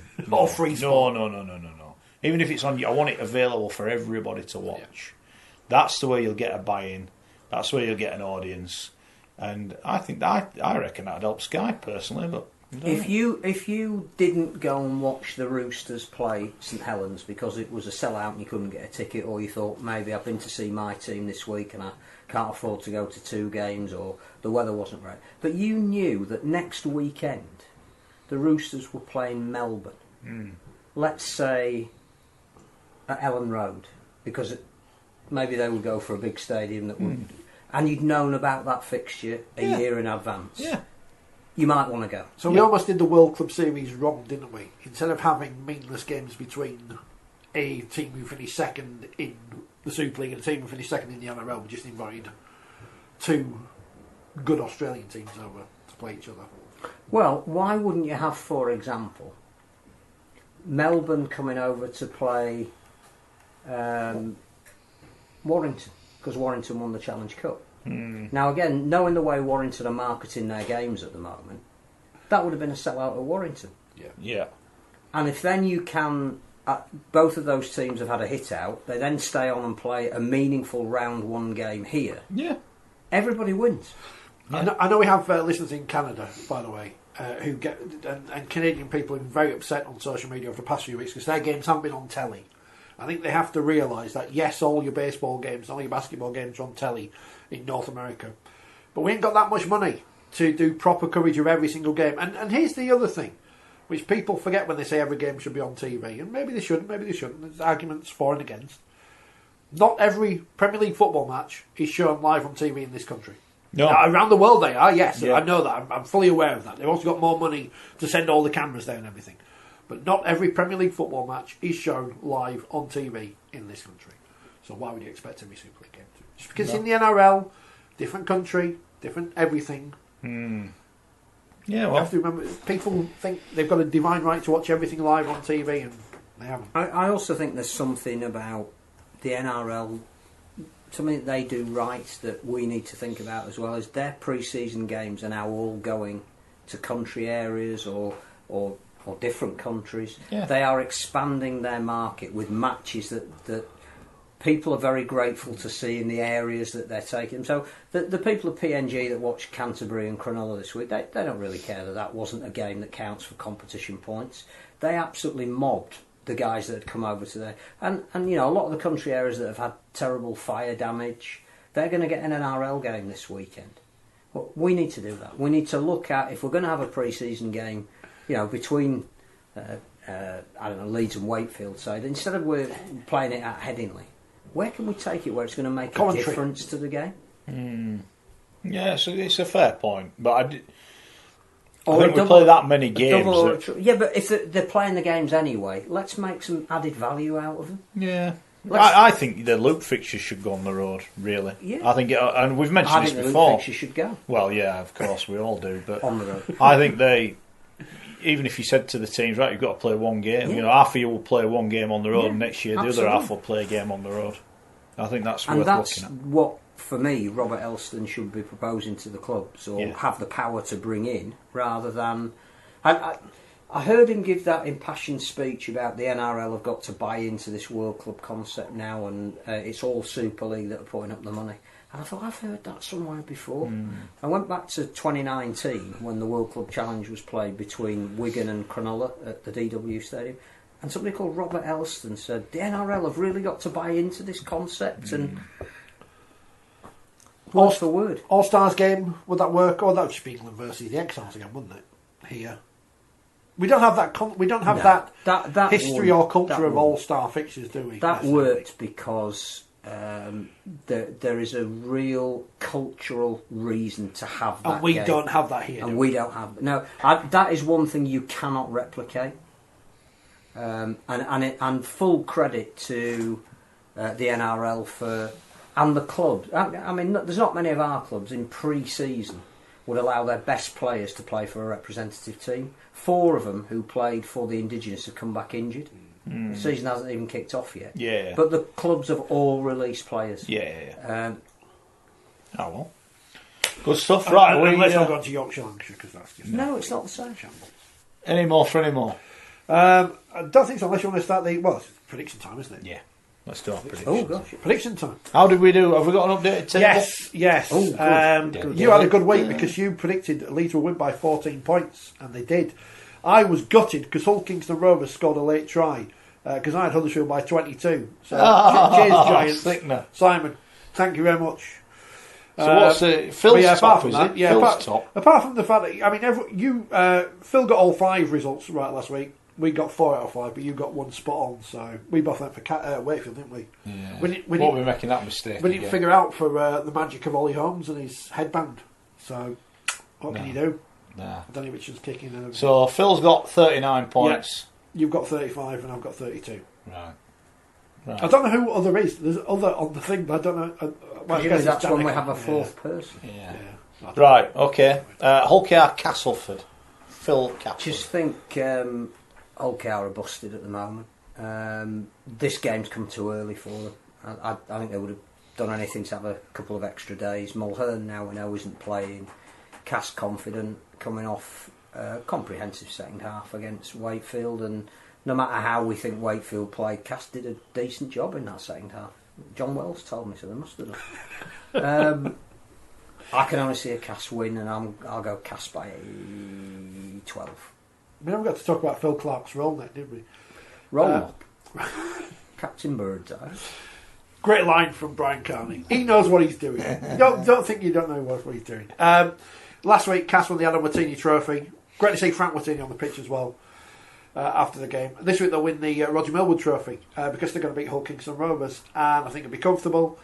And I'm going to go by the same score I went last week for Hull KR to lose by. I'm going to go by 22 again. Got a few back, haven't they, Cass? I think this week, yes. Potentially, which will help. I think Hull KR will come and throw it around, but I think Cass looked quite good when they, went through hands. I got to go Cass. I go Cass by 14. I think Rovers will score a few points.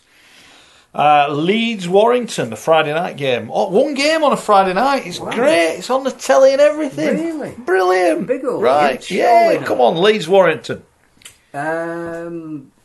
Warrington are odd at the moment. Again, they can be either absolutely brilliant, beating St Helens 19-0, or they can go off the boil for 2 weeks They lost and to have Wakefield. an attitude. They lost to Wakefield, Phil. Which they must be rubbish. Which was an attitude issue, apparently. But they weren't crash hot against Toronto. A game that I listened to. I don't think Maludi did get the ball down at the end, which would have given Toronto. It looked like he might have dropped it, but when you were listening to the radio, it seemed as though Toronto might have nicked it at the end. That would be a worry, I think, for Steve Price, that he hasn't quite got that level of consistency out with these guys. We said this time last week, again, squads haven't been announced, but Reece Martin has declared himself fit. Stevie Ward started his concussion protocol. He could be fit. There's a little bit of a confidence about Leeds at the moment. Not overconfidence, because they're coming from a very low point. Having lost against the last team that is expected to be up towards the top in Hull, I think this is quite a big game for Leeds to prove to their own fans that they can do it. Big Warrington end of last season as well, didn't they? Probably their best performance of the season. Yeah. There was a lot of emotion that night because it was Jamie Jones Buchanan's final game, and I'm going to go, because I wouldn't I? Leeds by 2. But I think it'd be a great game. I'm tempted to go to this on Friday. You'd be more than welcome. Get accredited. I'm allowed in Headingley. It's all right, I think. I need to see some. Don't forget your T-shirt. Yeah, style them outside with the rainbow flags. I'm going to go for Leeds as well. It's so early in the season. I've worked out which teams are probably not good and which teams are good. So that's St Helens. And then there's all these other teams which you're never quite sure what they're going to do. So I'm going to side just about with Leeds because that Louis and Gale partnership, from what I'm told. So I don't think I've Leeds been on the telly and I've seen them. I don't know. Against Hull in round 1. Oh yeah, they were rubbish that day. But now they're good. Their partnership's more settled. It's going to be tight though. Leeds by 4. You know what? I am quite tempted by Leeds, and I did go for them last week. I did say they'd win last week, didn't I? I think this is a bigger game for Warrington, you know, than it is for Leigh. I'm with you. They're a bit hot and cold, aren't they? They need a win, Warrington. Matty Ashton out with his pulled hamstring. Yeah, I'm going to go Warrington by 2. But I am honestly, I think it could be either way. I wouldn't be surprised if Leeds won. So I'll go Warrington, just to be different. No anti-Leeds bias there. Toronto against St Helens. Now, this is an interesting game because 2 weeks ago, Toronto were in absolute crisis, but they went to Wigan and give Wigan a game for an hour. They had a nightmare start at Warrington and then give Warrington a game until the last 5 minutes.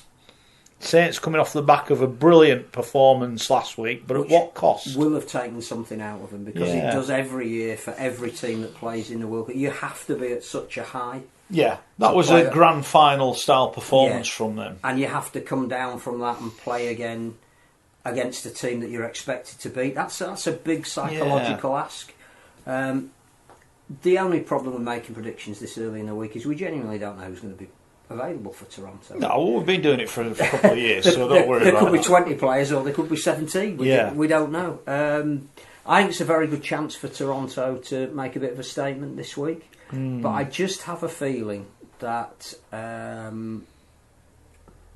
Saints will do enough to scrape by.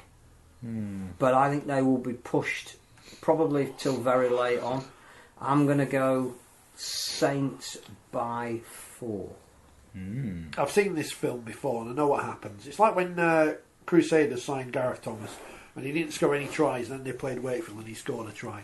So I know exactly when Toronto's first win's coming. It's coming against Leeds the following week when Brian McDermott returns to Headingley. There's that. Oh no, I can't say that. Hopefully he turns up for the presser this week. Don't want to get a big fine. St Helens by 12. Got anything to add? Yeah, it's an interesting one, isn't it, this? I can't make my mind up whether Saints and Christian Wolf will be telling them how great they are after last week. In a good way, I don't mean, we're brilliant, blah, blah, blah, but I think they've almost set a standard there that if they play like that, and you can't play that every week, but if they play like that, Toronto ain't going to beat them, let's be fair, they're not. But I think there's a little bit of belief growing in Toronto. I'm just wondering, will he leave some out, Wolf? We don't know that about him. We don't know what his thought process is on that. The whole group. Who've they got the week after? Toronto like London, is that what we're saying? Who've they got the week after? It's better with me. If they've got a big game the week after, they are at home to Huddersfield. Top of the table clash. Yeah, I'm not so sure that constitutes a big game. I was more. I don't mean that. I mean, if it's a Wigan or a Warrington, a big local derby where he probably feels he's got to go big. Is John Wilkin playing, or is he still injured this week? Well, hopefully he's uninjured again. I did say at the start of the season, I think he's their pivotal man, Wilkin. And he was great. And now they've got O'Brien and they've got a bit more of a threat. Sod it. Sunnyville's a week better. Sod it. They're going to win. Toronto by 4. A week better. Toronto by 4. Yeah, who else are going to get in on trial this week? Yeah. This is a good one. The country. Huddersfields. This is against the game of the round. Wigan. This is the game of the round because this will tell us a lot about both teams. It will. It's a major test for the Giants. I think everything they've done so far has been exemplary. You're absolutely right to pick out the win at Catalan in week 1. I still think week 1 is the week you can't draw too much of a form line on. But that was a really, really impressive performance. They've done everything that's asked of them in the weeks after it. But they will come up against a team that is incredibly well drilled. Might not be the most entertaining team in the league, but everybody knows their job. There's a little bit of competition for places, and from what I've seen, which hasn't been live, it's either been on the telly or in the highlights, Jackson Hastings is starting to fire. He's starting to take Wigan around the park. Yeah. And every week he's going to get a little bit better, and those combinations with Farrell and you know the phrase I'd use? He's quietly going about his business. Like you said, he's getting a little bit better every week. He doesn't need to be the king every week because he's got... Really... Having Powell back helped them this week massively. So this will be a real test for where Huddersfield are, because we know what we're going to be like. They're going to be solid. They've conceded 2 tries every game they've played, so they're not going to offer a lot of chances. I think Wigan will win by 2, but we will see enough of Huddersfield to say they're going to be nearer the top 5 this season than the bottom 4. Yeah. So I say it's the game of the round, this one, isn't it? And so much so that with everything Phil said, I'm going slightly the way, because it's going to be that tight. I'm going to go for Huddersfield by 2, but this could be a draw. Could Interesting. Be could be anything. Yeah, I think this could be something like 14-10, something like that. It's going to be close and intense. I've not seen enough of Huddersfield. I've seen a bit of Wigan in the last couple of weeks, and they were good yesterday without being anywhere near as good as they can be. But week 4, you don't need to be as good as you can. You No, exactly. Expect to be as good as you can. Their defence was very good. It's going to be interesting. Lulai picked up a bit of a knot. I'd be worried if he's playing, but Smith, the young kid, played. He looks a player. He's great. And they've got the likes of Flower. There might be a couple back this week. I just think they might have a little bit too much. I'll go Wigan by 4. Tight though. Could go. These are games we don't know who's going to win. This is what we want. Exactly. Hull Catalans. Here's another one. I don't know. I genuinely don't know who goes into this game as favourites. Is it going to be Hull have got a point to prove? They need to hit back after 2 really disappointing defeats. Is it going to be Catalan, who've been afforded the luxury of a week off, who can come over here and give it everything? Challenge Cup last year, Catalan were awful. Worst display of the season. Yeah. This is their first away game, isn't it? Tompkins in fine form the last time they played. That's Sam, not Joel.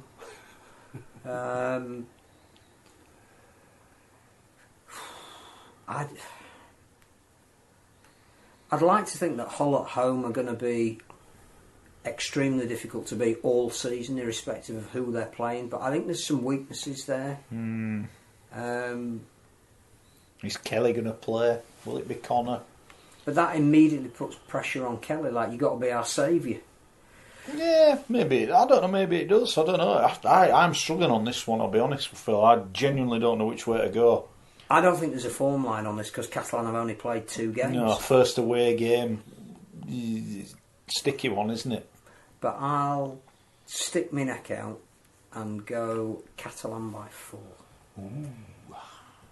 Same number the other way. They are gloriously, consistently inconsistent. I don't know what's going to happen with the Catalans in this one. That week off is key. But I'm going to go for Hull by 4. Yeah, I'm going to give them a chance, Hull. Against my better judgment, I feel, but I'm going to give them another go. I'll have Sarte back. We'll add a bit of physical prowess to their team. Connor can't be as bad as he's been the last 2 weeks, can he? I just think Griffin was James brilliant. Maloney will show them what they're missing. Yeah, maybe he will. But I'm going to go. I'll go Hull, and I'll go Hull by 1. Sneak drop on.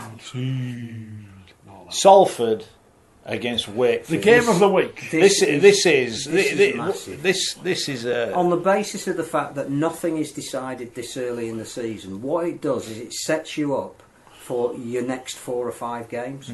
The loser of this is under pressure. The losers could be bottom of the table. The winners will say, we've had an inconsistent start to the season, but we're building now. The losers are going, every week now we're looking over our shoulder because it ratchets up a little bit.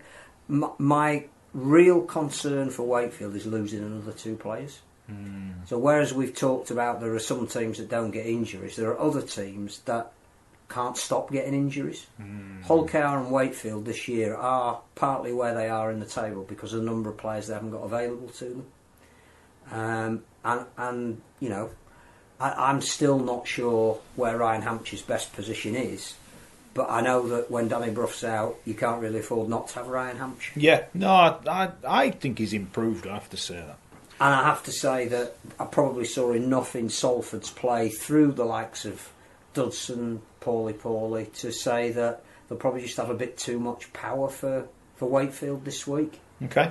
So I'm going to go Salford by 6. Rich? Sorry, Rich. We're fighting back.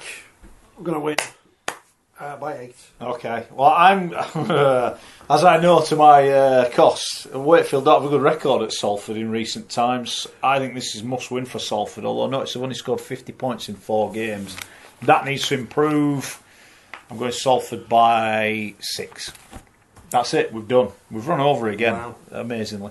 Phil, thank you. We ate the whole biscuit. Well, that's probably what's powered us on. We'll probably still be awake at 6 o'clock in the morning with that much sugar in it. But thanks to the biscuit providers, the London Broncos fans, London Broncos fans even. Thanks to Rich. Thanks to you for watching. Subscribe, like, share. Thank you as always. We'll see you next week.